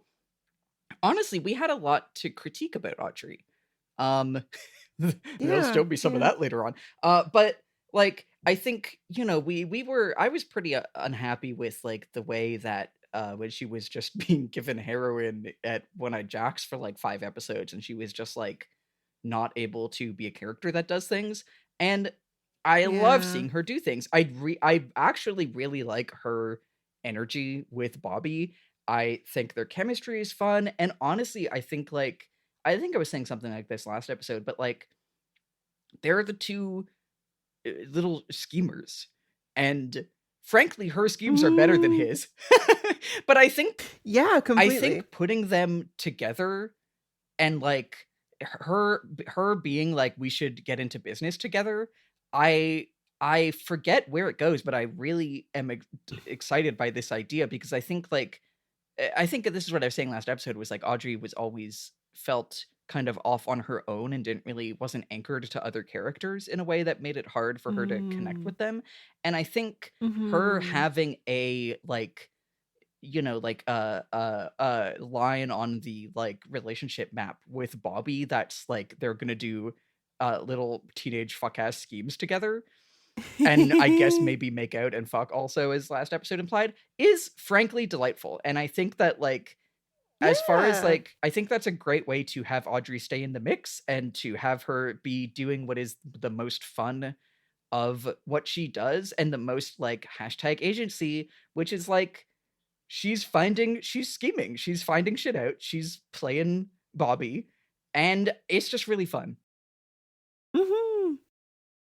Completely agree. She's a genius and she has it all figured out.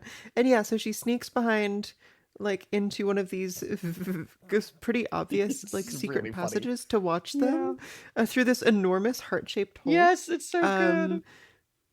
And yeah, from here, what's up? Bobby shows Ben the pictures and is like, "Here, have a crisp $5 I think bill." you missed over Ben's new special interest. Oh, remind Oh, me. he's setting up like miniature model Civil War reenactment. Oh, of course. And he has the fucking Confederate flag up. Yeah, he sure does. He like Bobby walks in and we first just see like this big like little like miniature like hill that he's made, and there's like a little puff of smoke coming from behind it, and at first it's like as if it's like a prop, like a fire, a campfire, but no, it was his cigar. Really, really good. And then he's like so excited by Bobby having the photos that he's like, and he puts this just like puts the cigar down on the model that he's been so minutiously placing. It's so funny. Oh my god. Yeah, I kind of love their toxic male bonding. Yeah. Although it remains to me nuts, and I think I've already said this so many times, but just nuts that we are not exploring the situation between Audrey and her father. Yeah. Like, yeah. like, Ben, absolute sexual predator, human trafficker, etc. And I think honestly, like, I get it because it allows for this goofiness that would be impossible otherwise. And I like this. I want her to continue scheming, and I want her to take down her goddamn Yeah, get father. his I want her ass. to ruin him. Get his I ass. love also he's like, consider this your first raise, and he gives Bobby a bill, and this is a hashtag American money moment. It's not clear how much money he is giving him. If they were using our superior, colorful money, then we would know for sure. But I like, it's like he could be giving him 100. He could just be giving him $1. I think with Ben's mental state, both are equally possible right now. Yeah, I mean, Bobby seems legitimately flattered, and yet I assumed it was a $5 bill. I just like That's genuinely what I'm thought saying. that. Yeah, it's great. It's so good. Yeah, Color your money. Color it. it is true. Like, there is something about like where it's gone with Ben is, I think, indicative of this whole stretch of season 2 as a whole, which is like there was a lot there of like darkness that they could have really gotten into, and the show has chosen the route of silly, and I think we just kind of have to go on its funny little ride and be like, okay, build your Civil War set, whatever you say, man. You feng shuied your office into a big tower, you know. Yeah. Okay, next up we got a scene that starts this goofy and then complicates. Yes. This is Pete and Catherine enjoying a fancy dinner. Pete is dressed in blue velvet, by the way, and Catherine is wearing what looks extraordinarily like a wedding dress. Yes, no, definitely. And they're toasting over a fancy bottle of champagne. And Pete just, I forget what he says, but it's like a special drink or something. It's the bubbles. It's so good. He reads the poem of like, wine comes in at the mouth and love comes in at the eye, etc., etc. It's so funny. I lift the glass to my mouth, I look at you and I sigh. It's so funny. I honestly think, as much as it is ridiculous TV show logic, it really works for me that Pete likes his wife now just because he was so worried when she was gone. What complicates the scene is it turns out this whole meal is being prepared by Josie, who I had forgotten as being basically forced to be the maid for the house instead of like an equal member. Yeah. She's dressed in this, maid outfit, and Catherine like clearly is doing all this to humiliate her, among other things. Makes her put on like a little maid cap. I don't think the specifics of their conversation really matter, but Pete and Catherine then like talk about it a little bit, and it occurs to Pete for the first time, hey, maybe it's a little weird and bad that we are making Josie be our maid, huh? Maybe that's kind of, maybe we shouldn't do that. And Catherine just goes like, oh, she's so evil, she killed dude there. You can tell this is not the plotline I'm most attached to. She killed Guy. Pete doesn't buy it, but relents nonetheless. Raises a glass to her and says, here's to you, poodle. Which feels to me like his way of calling her a bitch. I feel like he might have called her poodle in season 1. I don't fully remember. But yeah, it's... Mm. I feel like this is really like... Okay.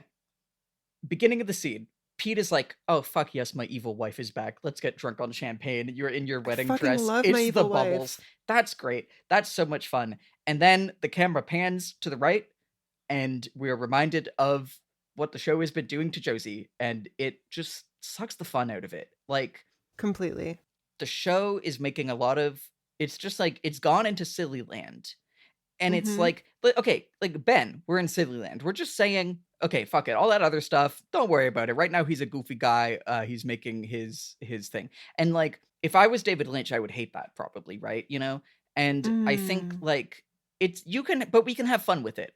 I think Mm-hmm. that here, it's like an inversion of how the show used to be, in which it was intentionally always showing us these adorable characters and then highlighting the like their complicity in the evil that underpins it all Mm-hmm. as an Mm-hmm. intentional thing. It feels like here the show wants to just be in silly land, and then is like expects us to be like, yeah, now Josie's forced into like indentured servitude. Don't worry about it. And it doesn't... It Oh my feels so god. different from how I don't know. It's like either how the show used to be, or just like the way that the show handles white characters, frankly, experiencing this. You know what I mean? Like, it Yeah. feels grosser and more... This is what we were saying last episode, basically, again, but like, it just feels so much grosser than when the show was like highlighting even like Jacoby with Laura, or like, I mean, although it also did that with Jacoby and his fucking silent Hawaiian wife in that one episode.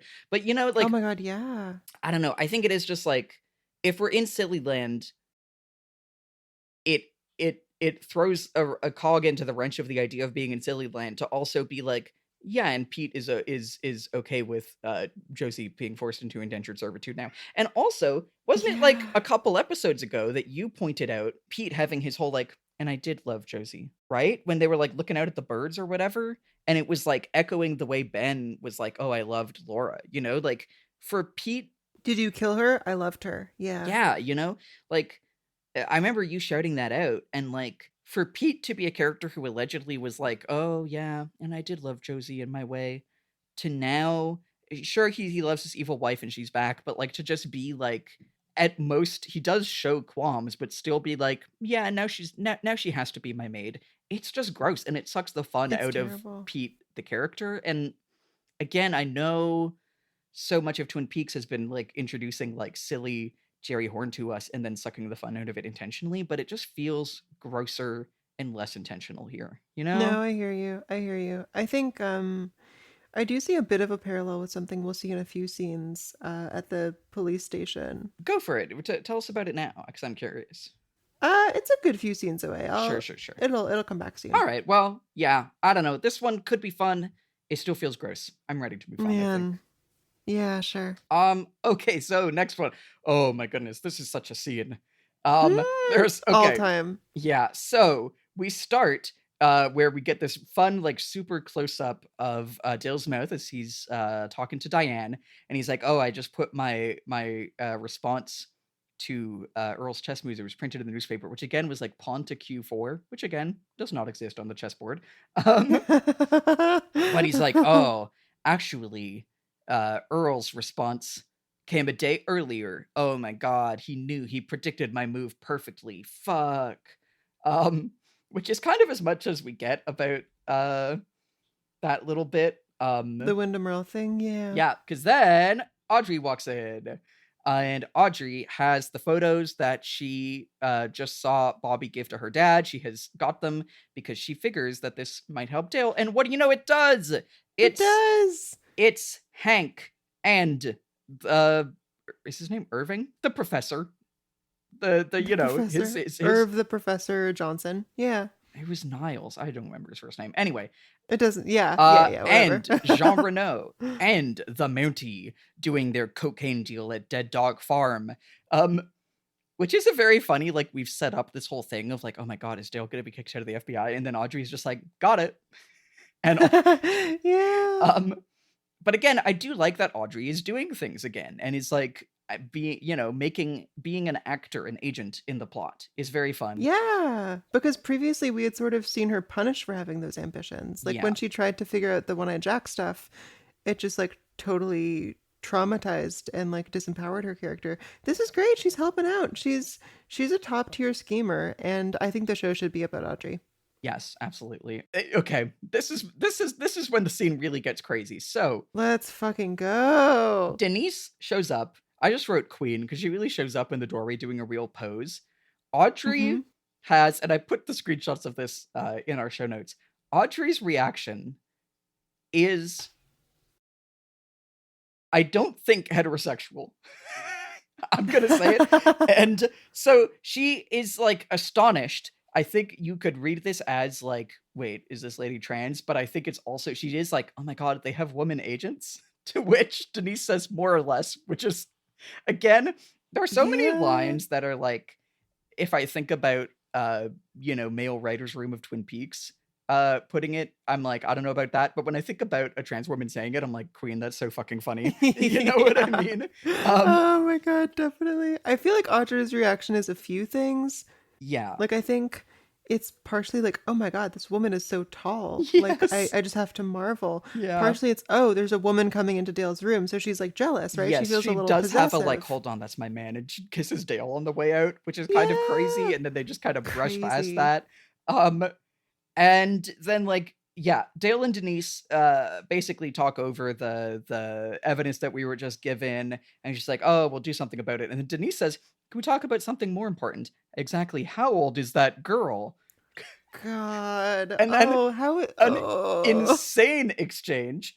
Coop says, Denise, I would assume you're no longer interested in girls. Denise says, Coop, I may be wearing a dress, but I still put my panties on one leg at a time, if you know what I mean. Coop just says, not really. And that's the scene. I feel like we have been over this show constructing like a house of cards of like our analysis of Audrey and how the show handles her and like gender and, like what does it mean for the show to assume desire for Audrey? All of this. What is she like as a character? And we've been building this house of cards, and this scene is like someone took a bowling ball and threw it directly through our house of cards. You know what I mean? How do you mean? What conflicts here? I mean, just not conflicting. It's just exploded. Just like we are like, oh yeah, no, but so yeah, so like, it makes sense for her to be attracted to Dale. She wants like the to the agency that he has. She wants to be a literal agent. She wants to be doing this. And then it's like, oh my God, there's a tall woman. Oh my God, she's kind of obsessed with her. She needs to kiss Dale. And then the trans woman is like, yo, is she legal? while also like explaining to Dale the idea of trans lesbianism. Like, just all of it is crazy, ahead of its time in some ways. But then why did Denise need to be like, oh my God, is she 18? Like, yes, no, it's great. You're making us look so bad, girl. I know, I'm so embarrassed right now. It's not like, here's the thing. I think Denise being like, I may be wearing a dress, but I put my panties on one leg at a time. Go off, queen. I don't know what it means. But girl, you do not need to hit the how old is that girl? It's so much. It's so funny. Oh my God. It's like, this is the season 2 sauce, is like I think it's the thing where like we had this like everything that we were thinking about Audrey, in season 1 and like the first half of season 2 of like, there's just like, we were forming such an idea, and then you throw David Duchovny as a trans woman into the mix, and we just see Audrey be like, oh my God, she's so hot. Wait, can I be an agent? Can I be her? Wait, is she gonna take Dale? I'm gonna kiss Dale. And then Denise is like, yo, she's so hot. And it's like, this is just like if season 1 Twin Peaks was like it's like a nuanced rich meal, there's like, this is a bit bitter, but it's really has a really depth of taste. Season 2 Twin Peaks is like eating, like this scene is like eating a like hamburger with Skittles in it. You know what I mean? It's like, yeah, I can have fun with this. It is fucking crazy. Like sour Skittles, like. Yeah, completely. Oh my It has to be a sour candy. That's spot on. Yeah. How what do you have to say about this scene? Everything. Everything you just said. Yeah. It's mostly I watched this scene like 3 or 4 times. I'm not gonna lie to you. Yeah. I'm like fully obsessed with it. Yeah. Is it good? I think mostly. Like I could lose the how old is that girl line and it would be a perfect scene, I think. Yeah. Yeah. And I think that's the thing is the having that in is what makes it that's the part of the Twin Peaks season 2 sauce is it is being hashtag problematic and insane. And Uh-huh. you know what I mean? Like that's what makes this part of the show what it is that being in there. But like I really and it's so funny because it's like we have the whole time been being like, yeah, you know, Dale still shouldn't be into Audrey. It's weird for the audience to be da da da. But I really can't stress enough how much Denise walks in and these screenshots of Audrey be like looking at her is fully just like, oh my god, this tall woman is so beautiful. I'm like, she is not having a heterosexual Aw. response. It's so funny. No. You're definitely right. Yeah. And yeah, so this is why I'm like, yeah, her and Denise need to have their spinoff where, you know, Audrey and Denise, the female FBI agents, you know? Oh, I love it. Okay, do we want to move on? Yeah. I just like, yeah, what a show. What a scene. What a show. I think this is the craziest scene of Twin Peaks so far. Maybe or it's like of the entire show. Maybe not of the whole. I mean, I guess we've had crazier scenes like okay, I can't say that it's crazier than like the everything that is the like Maddie murder scene, but like I think this is the most season 2 sauce. We're just throwing it all in a blender. Like Ed, this scene is fucking crazy, you know? Yeah. Anyway, okay, we have a from there a little short scene that's basically just Ed is like at the diner and he's like, oh, you know, Norma, life happened, whatever. He's kind of just like, you know, I may not like the way it turned out, but I'm with Nadine or whatever. And then we get a little just we don't even see his face, but we see Hank's listening in on them and his arm holding a domino and his domino changed. Oh, he used to have 3 and 3 and now it's 3 and 4. Oh my god, it's counting up. And when it gets to 6 and 6, exactly. Laura Palmer is gonna come back to life. I think this was maybe why we saw some people in the forum saying like, does he get a new domino to like count how many people he's killed? So I guess if he killed someone since then, but it is just very funny that I love that. Yeah, who knows? But he's got a new domino. That's the whole scene. I feel like almost definitely they just couldn't find the other one. Damn. What? Okay, girl, you think the Twin Peaks TV show couldn't find a 3 and 3 domino? Well, I mean, there's little what do you call them? Like continuity errors all the time. Maybe they. But it's not that they couldn't find one, but they've made such a point to be like his 3 and 3 domino. It's got to be on purpose. Okay. I mean, it's just like if you were watching along live, not a soul would catch that, you know? I feel like that's not the kind of detail that they would have put in. But maybe. It is the only thing in the shot. I think if they are like, oh yeah, his and they remember how much he was sucking off that domino? Like he was it was like it was a big toe. You know, I was really yeah, exactly. So I'm just obsessed with this vision of them being like, oh shit, we lost our domino. All right, get the other one in here. It's the only thing in the shot, but it's fine. I think I'm right. All right, whatever. Yeah, you know what? I believe women. On to our next scene. Okay, I see your note on this Nick scene is just ha ha ha ha. Okay, what is there any sign of this? Because of course. The Twin Peaks wiki, which shout out, they really are so great for having the episode recaps that I can like copy paste in for us, like being sure which scene we're talking about. Dick returns to the station house and tells Andy that he thinks Nicky is the devil. Is the Twin Peaks wiki recap of this scene, which is what happens. He walks in, he's kind of like walks past Lucy, who thinks she's gonna get his attention. And he goes, Andy, how should I put this? It's about our mutual friend, Little Nicky, our fucking oomphy. It's so funny. There's like the music playing is what I can only describe as like an ominous tuba. Like it is using a tuba to make kind of an ominous like boom boom. This is when we get the mom and dad I use drugs poster in the background. He's like, how should I put this? Well, our oomphy, little Nicky, I believe, incredible as it may seem, he may in fact be the devil. And I love Andy's response is like so sincerely like, the devil? Or at least homicidal in the first degree. We've got to find out what happened to his parents. And then a little zoom in on Andy be like considering it as he hears screams and screams, and like superimposed is a little like circular like oval like thing of the Andy vision in his brain of little Nicky in a devil costume, which is one of the Fantastic. craziest shots of Twin Peaks. I literally, I just wrote down like, Lily, you could never have fucking guessed.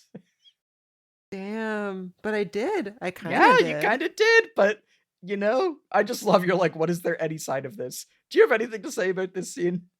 Well, I'm gonna put a note. Let's try to predict later whether he's the devil. Sure. It's just I had been like, I think I had been thinking just about this exact screenshot of just him sitting there imagining little Nicky as the devil for so long, and I was like, yeah, no, I need to, I needed to put that one on the truth or dare. It's so Dude, funny. I got out of my chair. I had to pace for a second. So and Just like, and I really have to stress, he did this because his car slipped while he was changing a tire after little Nicky was near it, and he's like, oh my god, he tried to kill me or some shit. It's so funny. Also, he says homicidal in the first degree. Would that be first degree murder? I guess if he really premeditated it. I don't know. It's just fucking, it's so silly. It's so silly. I love this fucking episode. Take us to Dwayne and Howard. Yeah, okay. So Doc Hayward is explaining to Dwayne, who is Dougie's brother who survives him, basically like he died of natural causes, looks like a heart attack, no foul play. Dwayne says he wants to press charges against that hussy Lana because he killed her because she killed him with sex. Yeah. I remain confused because I thought he died while reading a sex book, or look, I don't know. No, they were fucking. The sex book was to help them fuck. Okay, sure. Anyway, this is all a cope. They sort of tell him like, "Hey man, you're tired." Wait, you thought he just had a heart attack from reading about the crazy sex without even having it?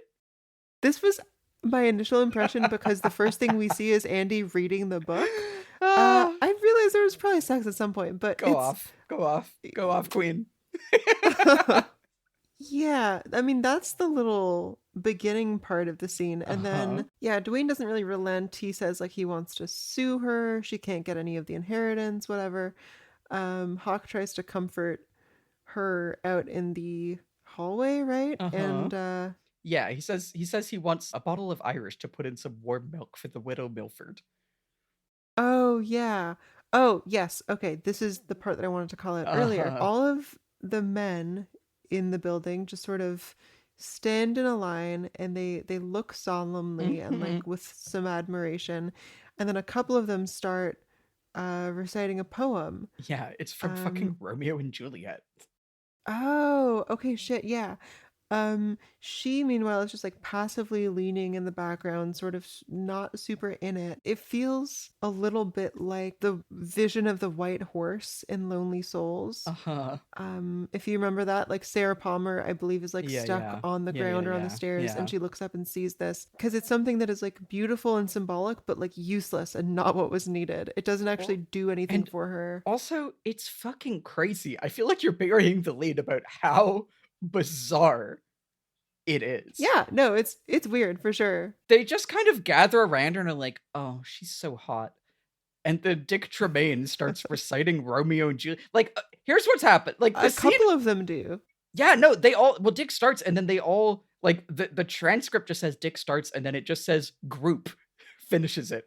It's like, it's crazy. So, like, the scene is like, yeah, the brother is like, oh, she's a hussy, I'll sue her. Meanwhile, outside, Hawk is like, oh, we should get her something to drink. And then they all just kind of gather and are like, and she's so hot. Oh, she doth teach the torches to burn bright. It seems she hangs against the cheek of night like a rich jewel in an Ethiop's ear. Beauty too rich for use, for earth too dear. They all say that. They all say that last line. And like, Yeah, no, it is weird. and I think the thing I have to stress to listeners is like, the show has given us no context like for this being a thing that happens. Like, we've had characters recite Shakespeare. Ben has done it a few times, if I'm not mistaken. But like, this isn't a show. It's like, the show has been weird in many ways. It has not been weird in the way of like men gather and collectively start reciting poetry about how the woman who just her husband died because she fucked him too good is so hot, and she just stands there going, oh yeah. That's not the type of reality that the show has been in. And then all of a sudden in this scene it is. Like, I love the Lonely Souls connection, but I think it's like, I can't even read it as like they're trying to soothe her. It just is like, we're now they're entranced and they are just all reciting Shakespeare in the same voice together. And it's fucking crazy. We've never done this before. I guess, well, honestly, maybe why this is not hitting me as like as absurd as it's hitting you is because we earlier did have Pete Martell reciting a poem and then trying to recite a second one, Yeah. like for his beautiful love, you know? Yeah. Yeah. So when I mentioned actually in the Pete scene how like I saw a parallel with the treatment of Josie, I also feel like Pete extends a niceness to Josie, a pleasant affect that doesn't actually help her in any way. Mhm. And this is something that's being done over and over, almost always by men to women, right? That is true. That is a real analysis of Twin Peaks, which I'm going to be honest is not what I have been bringing to the table for this scene. Like, I think you're like, yeah, because it's also like, it doesn't feel like Lana here is like, I don't know, and maybe I've just taken off my like smart brain and like analyst glasses and I've put on my silly mode glasses too much, but it doesn't feel like she's like a victim. Because like the next scene, they're all like literally fawning over her, and she is lit. She's like the only. Okay, shall I let you describe the next scene, and then we'll like talk about these two together? Yeah. So the room goes quiet, and we sort of the camera trucks up closer to the reception. We see Lucy. It's just her. She's answering the phone for Harry, calling him over, and he does not respond. And she notices, like, hey, it's really quiet in here. So she goes into his office, and it turns out that everyone has just like formed a circle around Lana, telling them like these little flirty stories. And oh my god, they don't notice that Lucy's here. She watches Andy transfixedly pour Lana a glass of milk. It's crazy. And I think this is like, it feel like, okay, the milk is white, the horse was white, like there's things, but it just feels like we've left into another dimension. I can barely even try to like draw connections to that stuff, because it's just like, we're now we're in a world where this character Lana shows up and fucks so good that he dies. And don't get me wrong, this is all stuff that we can make connections, like, okay, sex, death, violence, Bob, Leland, old guy, young girl, but I can't square any of it, and I can only just... This is not the level it's hitting you on. It's only hitting me in crazy mode Silly Town, because like, and then it's like there's like it's like, has time passed? Like, Lucy, you could tell she's not herself because she's speaking concisely, but she's like, she feels ignored and she's upset. And then like she goes into the room and all the lights are off. It's playing fucking Lana's theme again with the like harp or lute or whatever and the flutes. And all the men are gathered around her. The only light is on her. It is literally like a Renaissance painting, like Andy bringing her the milk, like myrrh to the Virgin Mary or whatever. And she says, so wait, it gets better. And then I said, what do you think underpants are for anyway? Dick is like, tell us another one, please. Well, she's like, this one time I had a cousin who was a clown in this rodeo. What the fuck? what the fuck do you mean a clown in the rodeo? They had all these really big horses, you know, and you will not believe what they made him do. They made him stand in the middle and take his clown costume completely off. What is happening?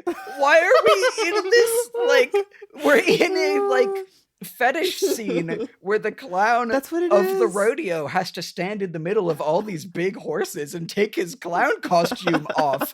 It's crazy. And then, like, Lucy's so mad. She's like, oh, these boys were gonna, Dick and Andy are supposed to be in love with me, but they're entranced by this. You know, the old guy's calling her a witch, and to be honest, it kind of seems like that might be what's happening because they're all ensorcelled by her, and she slams the door, and it does like this big ass, loud ass slam, and that's the scene. And my note was just like, okay, this rules, because like I have no idea, like. I guess like because you're talking about like the horse from Lonely Souls and the idea of like presenting something like beautiful but unhelpful. Like, how does Lana feel to you? Because does it feel like she is suffering or a victim here to you? Well, not in the second part of the scene. That's the crazy thing. Yeah. But up until this point, she has just been like the silent, sort of sighing and sudden widow. I Mhm. mean, and she changed into black from her wedding dress, Yeah, which she she was did. still wearing her wedding dress in the morning. Yeah. Yeah, dude, I don't fucking know. Maybe this is where my analysis falls apart. Because yeah, like in this second half of the scene, she's just totally at ease. It's funny. I feel like I don't we know. had I a don't role know. reversal where I feel like a lot of our early episodes was you were like, this Twin Peaks is crazy. And I was like, yeah, but Lily, listen, think about it. Creamed corn, food, violence, electricity. It all comes together, Lily. And I feel like now you're like bringing that energy to me here. And I'm just like, this is crazy. What's going on? He had to take his clown costume all the way A off. clown? Like, it's Perfect, like waste of a perfectly good clown. It's all in the costume. yeah. Anyway, that's what I got. Other than that, just that it's crazy how quickly and completely the tone shifts Yes. from the Romeo and Juliet thing Yes. to maybe 15 seconds later. Yes. We appear in the office as if this conversation has been happening for an hour. They've all just like settled into a position in the middle of Yeah. some, like in the end of some anecdote. It's It doesn't. so It's like funny. it doesn't work with time. You Yeah. know? So I guess we'll just have to keep watching to find out how she's Was the clown okay? was the clown okay? what her ensorcelment is, and if the curse will happen. I have no fucking clue. I have no clue. Next up, we go to the fucking diner, and Ernie, that's his name. Ernie is really chowing down on his wings. He's really pondering them, you know. Denise shows up with her, you know, of course we get the little shot of her in her heels, like her legs or her feet walking up, which is another like, again, do I think cis men should be making decisions? No. However, slay queen, you know. Basically just pulls up and is like, hey, we've got the photos. I've got a DEA badge. I love it's updated. She's got her new ID, you know.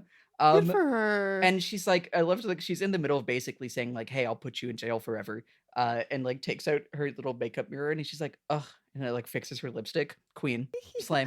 She's so effortless. I adore her. Yeah, this is a super quick one, but it's just nice to see her at work, I guess. Like she's Yeah. completely confident. Yeah. Yeah, and this goes right into the next one, basically.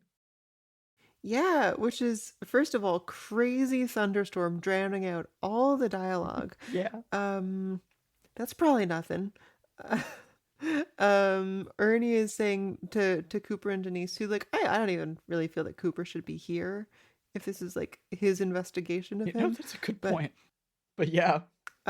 He's basically saying like, oh, I did it because they made me, they tortured me, they want to kill me. I'm a little guy. It's my birthday tomorrow. So and funny. they want to hurt my beautiful wife, and I love her, my wife, so I had to sell the cocaine. Or whatever. And they don't care at all. I also don't care. It's just like a very obvious feel bad for me type thing. All they care about basically is well, I don't even really know what they care about. He just keeps talking. They keep saying like, that's not what we want to hear I guess about. well, because he's just saying like, no, don't get me in trouble. Don't get me in trouble. Yes, but it wasn't my fault. And they're like, dude, get over it. We're just like, they want to set up a sting. They just want the actual information to set up a sting, Yeah. which is what Denise says she will do. Here, do you want me to read the lines? Because they're really Please, good. please. So Denise says, you'll set up a meet with these men, with a buyer. Ernie says, how will I know him? Denise says, you're looking at him. Ernie says, him? Huh. Excuse me, I've got a nervous bladder. No, he doesn't. He's going to go jerk off. That's what I'm saying. Literally, I just wrote, okay, get over it, faggot. Like, and like, it's so good that we don't need to take sponsors on this show. oh yeah, we can say anything. But like, no, I love her like slutty pose. She's like sitting like on a table a bit above him with her like, her leg resting on the chair. She's like out at an angle, and at point she like grabs his hand and like rests it on her knee as she's like, yeah, your major drug trafficker will arrive from Seattle, blah blah blah. It's like, once again, I think men shouldn't do things. I think so. Yeah. But when I think about this just strictly in universe as this character, I can't help but be like, slay, fucking work queen, go off. You know what I mean? And I don't know. It's I love her. I love her. She's great. It's a bit problematic, but I'm Yeah. obsessed. Okay. We now have one short scene left and a big one. We have a short one that's just another little check-in on James's fuck-ass adventure. As he is back in the gothic novel part of it, whereas he's just like lying, oh my god, he's hearing Jeffrey shouting and glass crashing. Fuck, oh my god, it's really happening over there. And Malcolm comes in, he's like, oh, the first time that he did it, I thought I was gonna kill him. That was 4 years ago. One day I will kill him. The end. Again, I see you have no notes. I basically have no notes. It's just we're over here, and now it's just an 1800s like gothic novel, and it's just like the thunder is storming, which means he can't possibly be that far away. Yeah, by the that's a way, good he's point. like a 20-minute Yeah, drive. no, absolutely. And yeah, it's just like, sure, it's the same exposition as before. We basically no development over there. We just still know the things that we basically already knew, and it's fucking goofy. So, our actual big scene, our big last scene. So, Bobby's coming in from, presumably off snooping and ne'er-do-welling, and his mom clicks on the light. She's been kind of waiting for him, or just sitting there. I love that it's an owl lamp. It's like this big white owl, which feels very intentionally done. The owls, but also he's a good guy, so it's white, which again, we all know about the politics there. But the lightning is still going. And I actually really like the scene. It's basically, Bobby's like, oh, what are you doing sitting in the dark? And she's like, nothing, just sitting here. He says, well, read a book or something, Mom. It's creepy. And like, it feels like again, this is like a real connection moment of like, like she gets that he's saying that as a like, oh, come on, girl, you can't just sit there in the dark worried about dad. He tries to. I feel like he's a normal teenager, like a normal teenage son in this scene. Yeah, it's really no, endearing. definitely.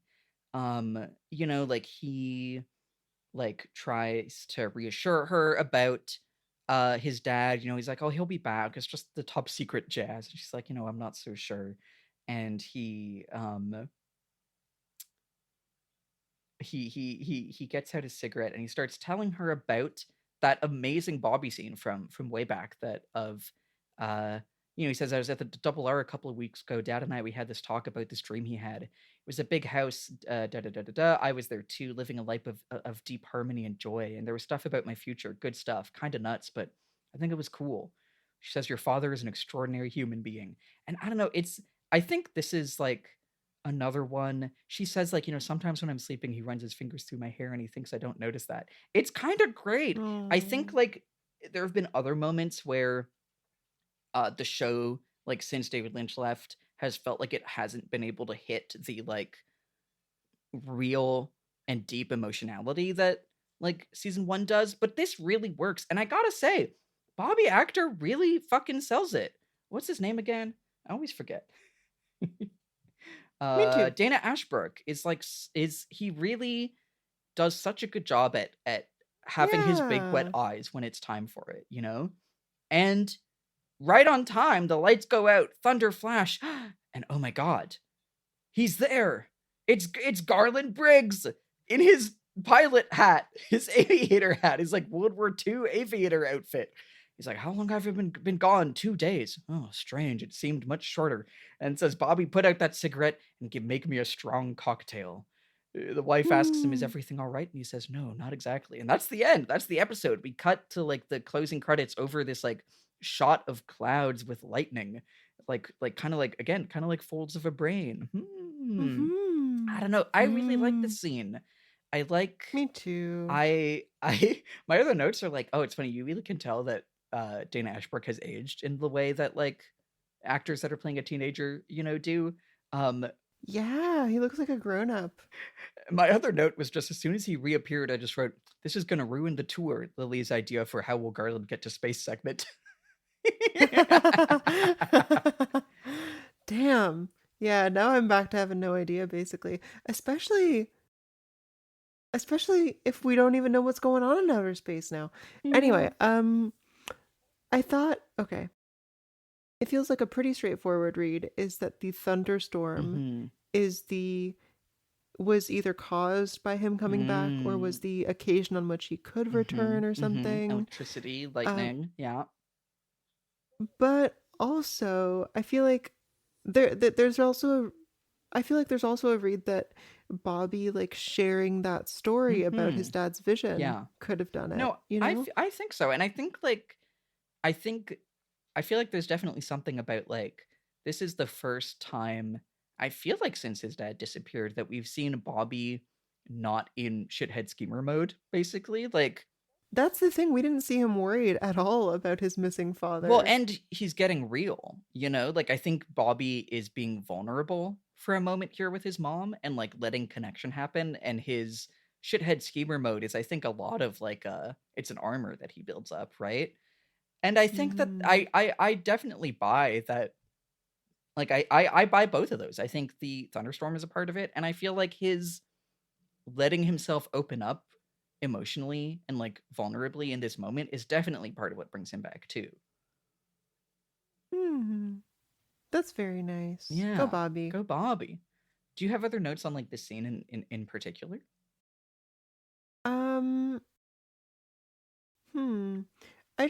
I guess that I quite like their domestic life. I feel like over the course of the show, which has really only covered a few weeks, we have seen them grow and like become closer, even though they don't get much time together. I think it's really nice. I am confused as to why Major Briggs is wearing a old-timey pilot outfit. I feel like if he was at the White Lodge, then that sort of conflicts. So maybe not. But then where the hell was he? Space, maybe. Yeah. Anyway, I don't know. What do you want to make any called shots about where he was or why he's wearing that outfit? Yeah, let's do that after Lily's Nightmare Corner. Okay, but wait, so because do we want a segment of how he gets the pass to the head in space? I know this is going to ruin the tour, but seeing as we're right here, is that something that you want to? Do you have active thoughts about how to introduce? I feel like that can be one that comes up contextually. If he has a scene, we can talk about how that like changes the implications. Yeah, okay. Let's call it Past a Floating Head. We'll play a little musical sting, which we don't do for any of the other segments. But whatever. Yeah, we never do. Okay, let's see. I'm gonna take it at its simplest right now. And okay, it's been a while, right? For those who don't remember, I got spoiled that at some point in season 3, Major Briggs is represented as a floating black and white head in space. That's all I know. It's because I went on the wiki one time. No, it wasn't even. It was me. I was still screen sharing. That's why now I stop screen sharing as soon as I'm done the log lady, because I can't show you things like this.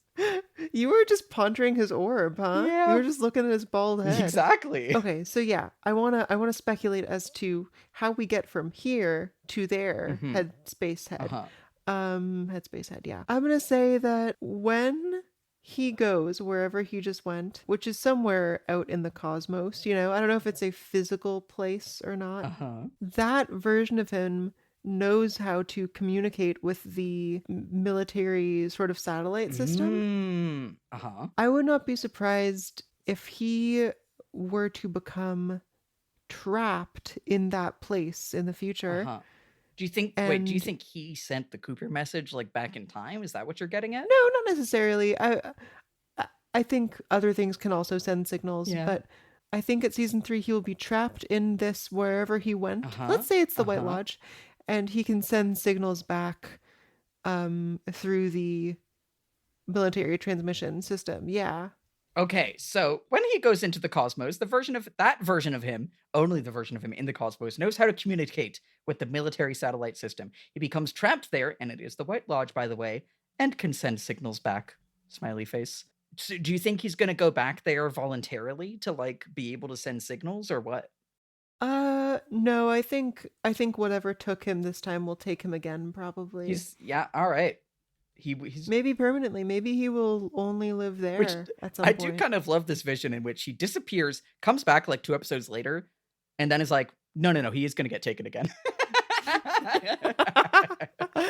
Huh. Okay. It seemed really airtight, but yeah, whatever. We're sticking with it. It's Twin Peaks could do it, This concludes Path to Floating Head. All right. That's the show. Next up. Not quite. Well, that's the episode. That's Twin Peaks. That's the end of this. Yeah, that's the episode.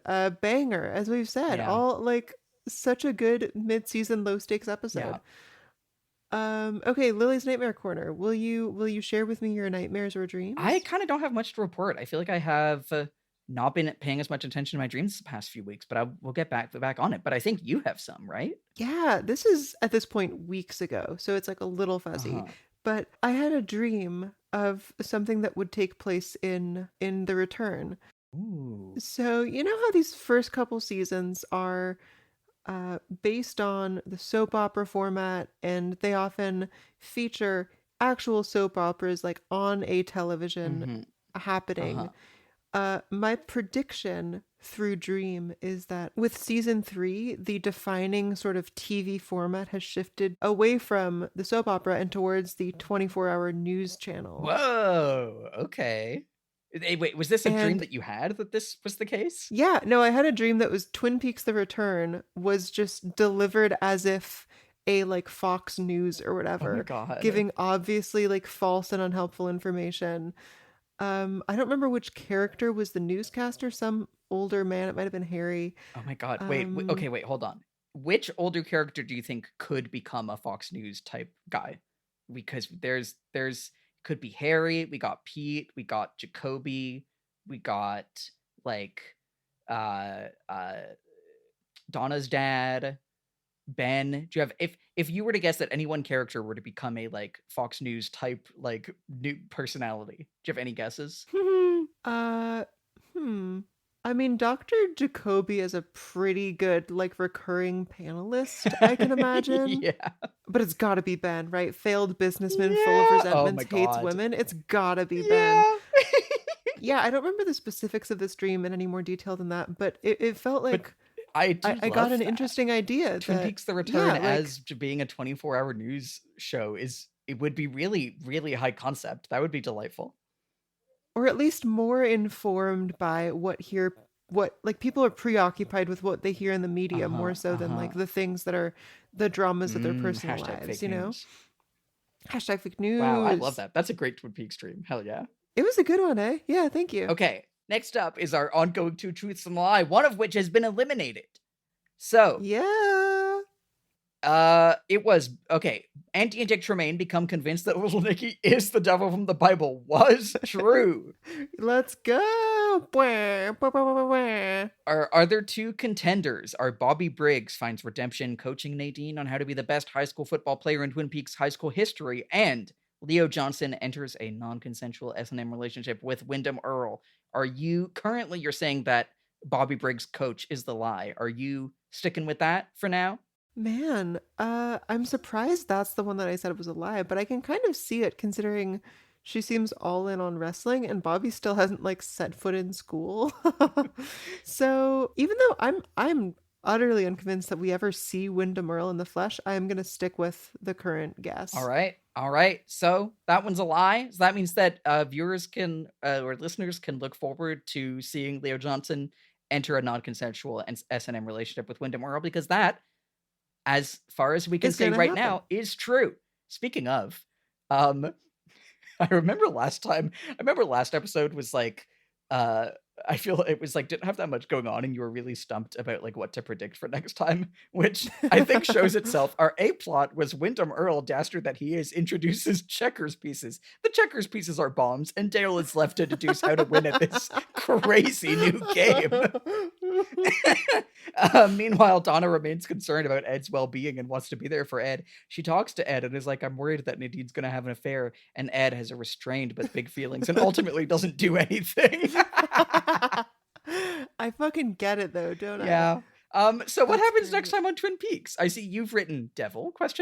Oh yeah, I could see there being developments as to this child being or not being the devil. Any predictions? Hmm. Do you think Little Nicky is the devil? No. Okay. Not so straightforwardly, at least. Maybe like maybe he is host for the devil. I don't think this show works as in like this human character is the devil. I think it would be a little more convoluted and spiritual. Do you think Little Nicky has the devil? Can use the devil? Can use the I mean, no. I think he's like he's a classic 80s like little shit child. Uh-huh. But I don't think if I've learned anything from Twin Peaks, it's that the regular and domestic can be every bit as evil. So he does in fact kill Dick Tremayne next episode. All right. Next up. See, I knew we had to get you back on the ball. Little Nicky kills Dick Tremayne. How does Andy react? Let's add that he is not the devil. And Andy is horrified, but ultimately glad it will bring him closer to Lucy. So true. Any exorcism, or he's just like, all right, go off, kid. I think that'll be like 7 episodes from now. Sure. 7 episodes from now. Exorcism. All right, B plot. Let's see. What do we have for B plot? Okay, Garland is back. We know that, well, even that could be our B plot. I guess we know that they're gonna set up a sting. Oh yeah, it should be something with a sting. And I think that's definitely the A plot. Yeah. No, fair enough. Tell me about the sting. Yeah, okay. Oh, you know what? They massacre my girl. They make David Duchovny detransition for the I was sting gonna operation. say, because they do she is like, you're looking at him. Damn. Yeah. Because why else? Wait, but okay, I know that I'm supposed to just let you do it, but is it like she's still too fish? She gives it away. She's still got the little titties, even in the boy motor. She's like that one picture of Wendy Carlos with the really obvious sideburns, Sorry, my cat feeder is just going off. Shout out. Shout out. Because can I say, yeah, they make David Duchovny detransition for the sting, but her boy moding still gives it away. And Dale has to how does Dale respond? Does Dale jump in? What happens? I don't think Dale would be allowed to be present at the sting. I mean, that's an excellent point. Does she fight her way out? Does she learn that she has to embrace herself? Like, what's the I think I've given up on being accurate. Dale is not allowed to come, but he comes anyway. He hides either in the backseat or in the trunk or whatever. And then he jumps out when he sees that David Duchovny male is in trouble. He saves her life, but because this was an overstep of duty, like something still goes wrong in clearing his name, Of course. And which is a very Twin Peaks move to be like, and here's a reason why this plotline can continue for another 4 episodes. So, next time on Twin Peaks, A plot, Denise Duchovny detransitions for the sting, but her boy moding still gives it away. Dale isn't allowed to come, but does anyway, and jumps out when he sees that she's in trouble and saves her. But because this was an overstep of duty, it means he can't clear his name. B plot, Little Nicky is not the devil, but still kills Dick Tremayne. Andy is horrified, but is glad it will bring him closer to Lucy. And 7 episodes from now, they will do an exorcism. Yeah, I absolutely stand by that. Yeah. Man, I don't know if this is the best string of episodes to watch, but it is the best one to make a podcast about. Yeah, no, this is definitely my favorite since Lonely Souls. This one was delightful. How about Arbitrary Law? Well, arbitrary law.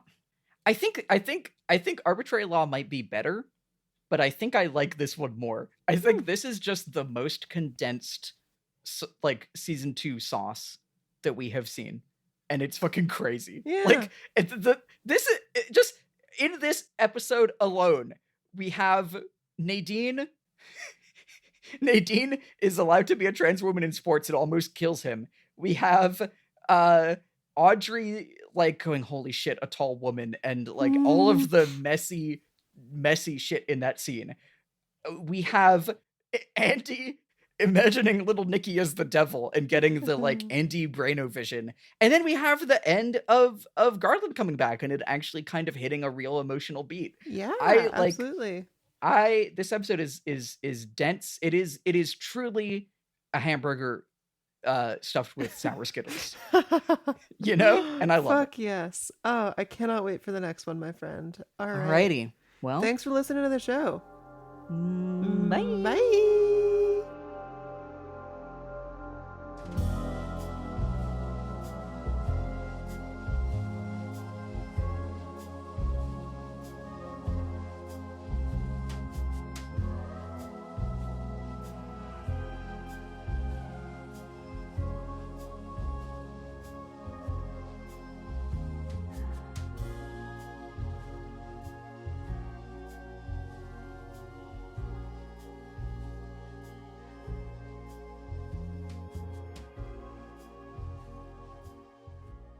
TSTV is hosted by Sadie Avery Lake and yours truly, Lily Alexander. Our music is by Jamie Page. The art is by Maya Fernandez-Giles. This episode was edited by Sadie. Thank you, Sadie. If you want to get in touch with us, please email us at hellotstv@gmail.com. We may include your mail on a future episode of the show. Let us know if that's okay. If you want to support the show and gain access to our monthly bonus episodes, head over to tstv.show. See you next time.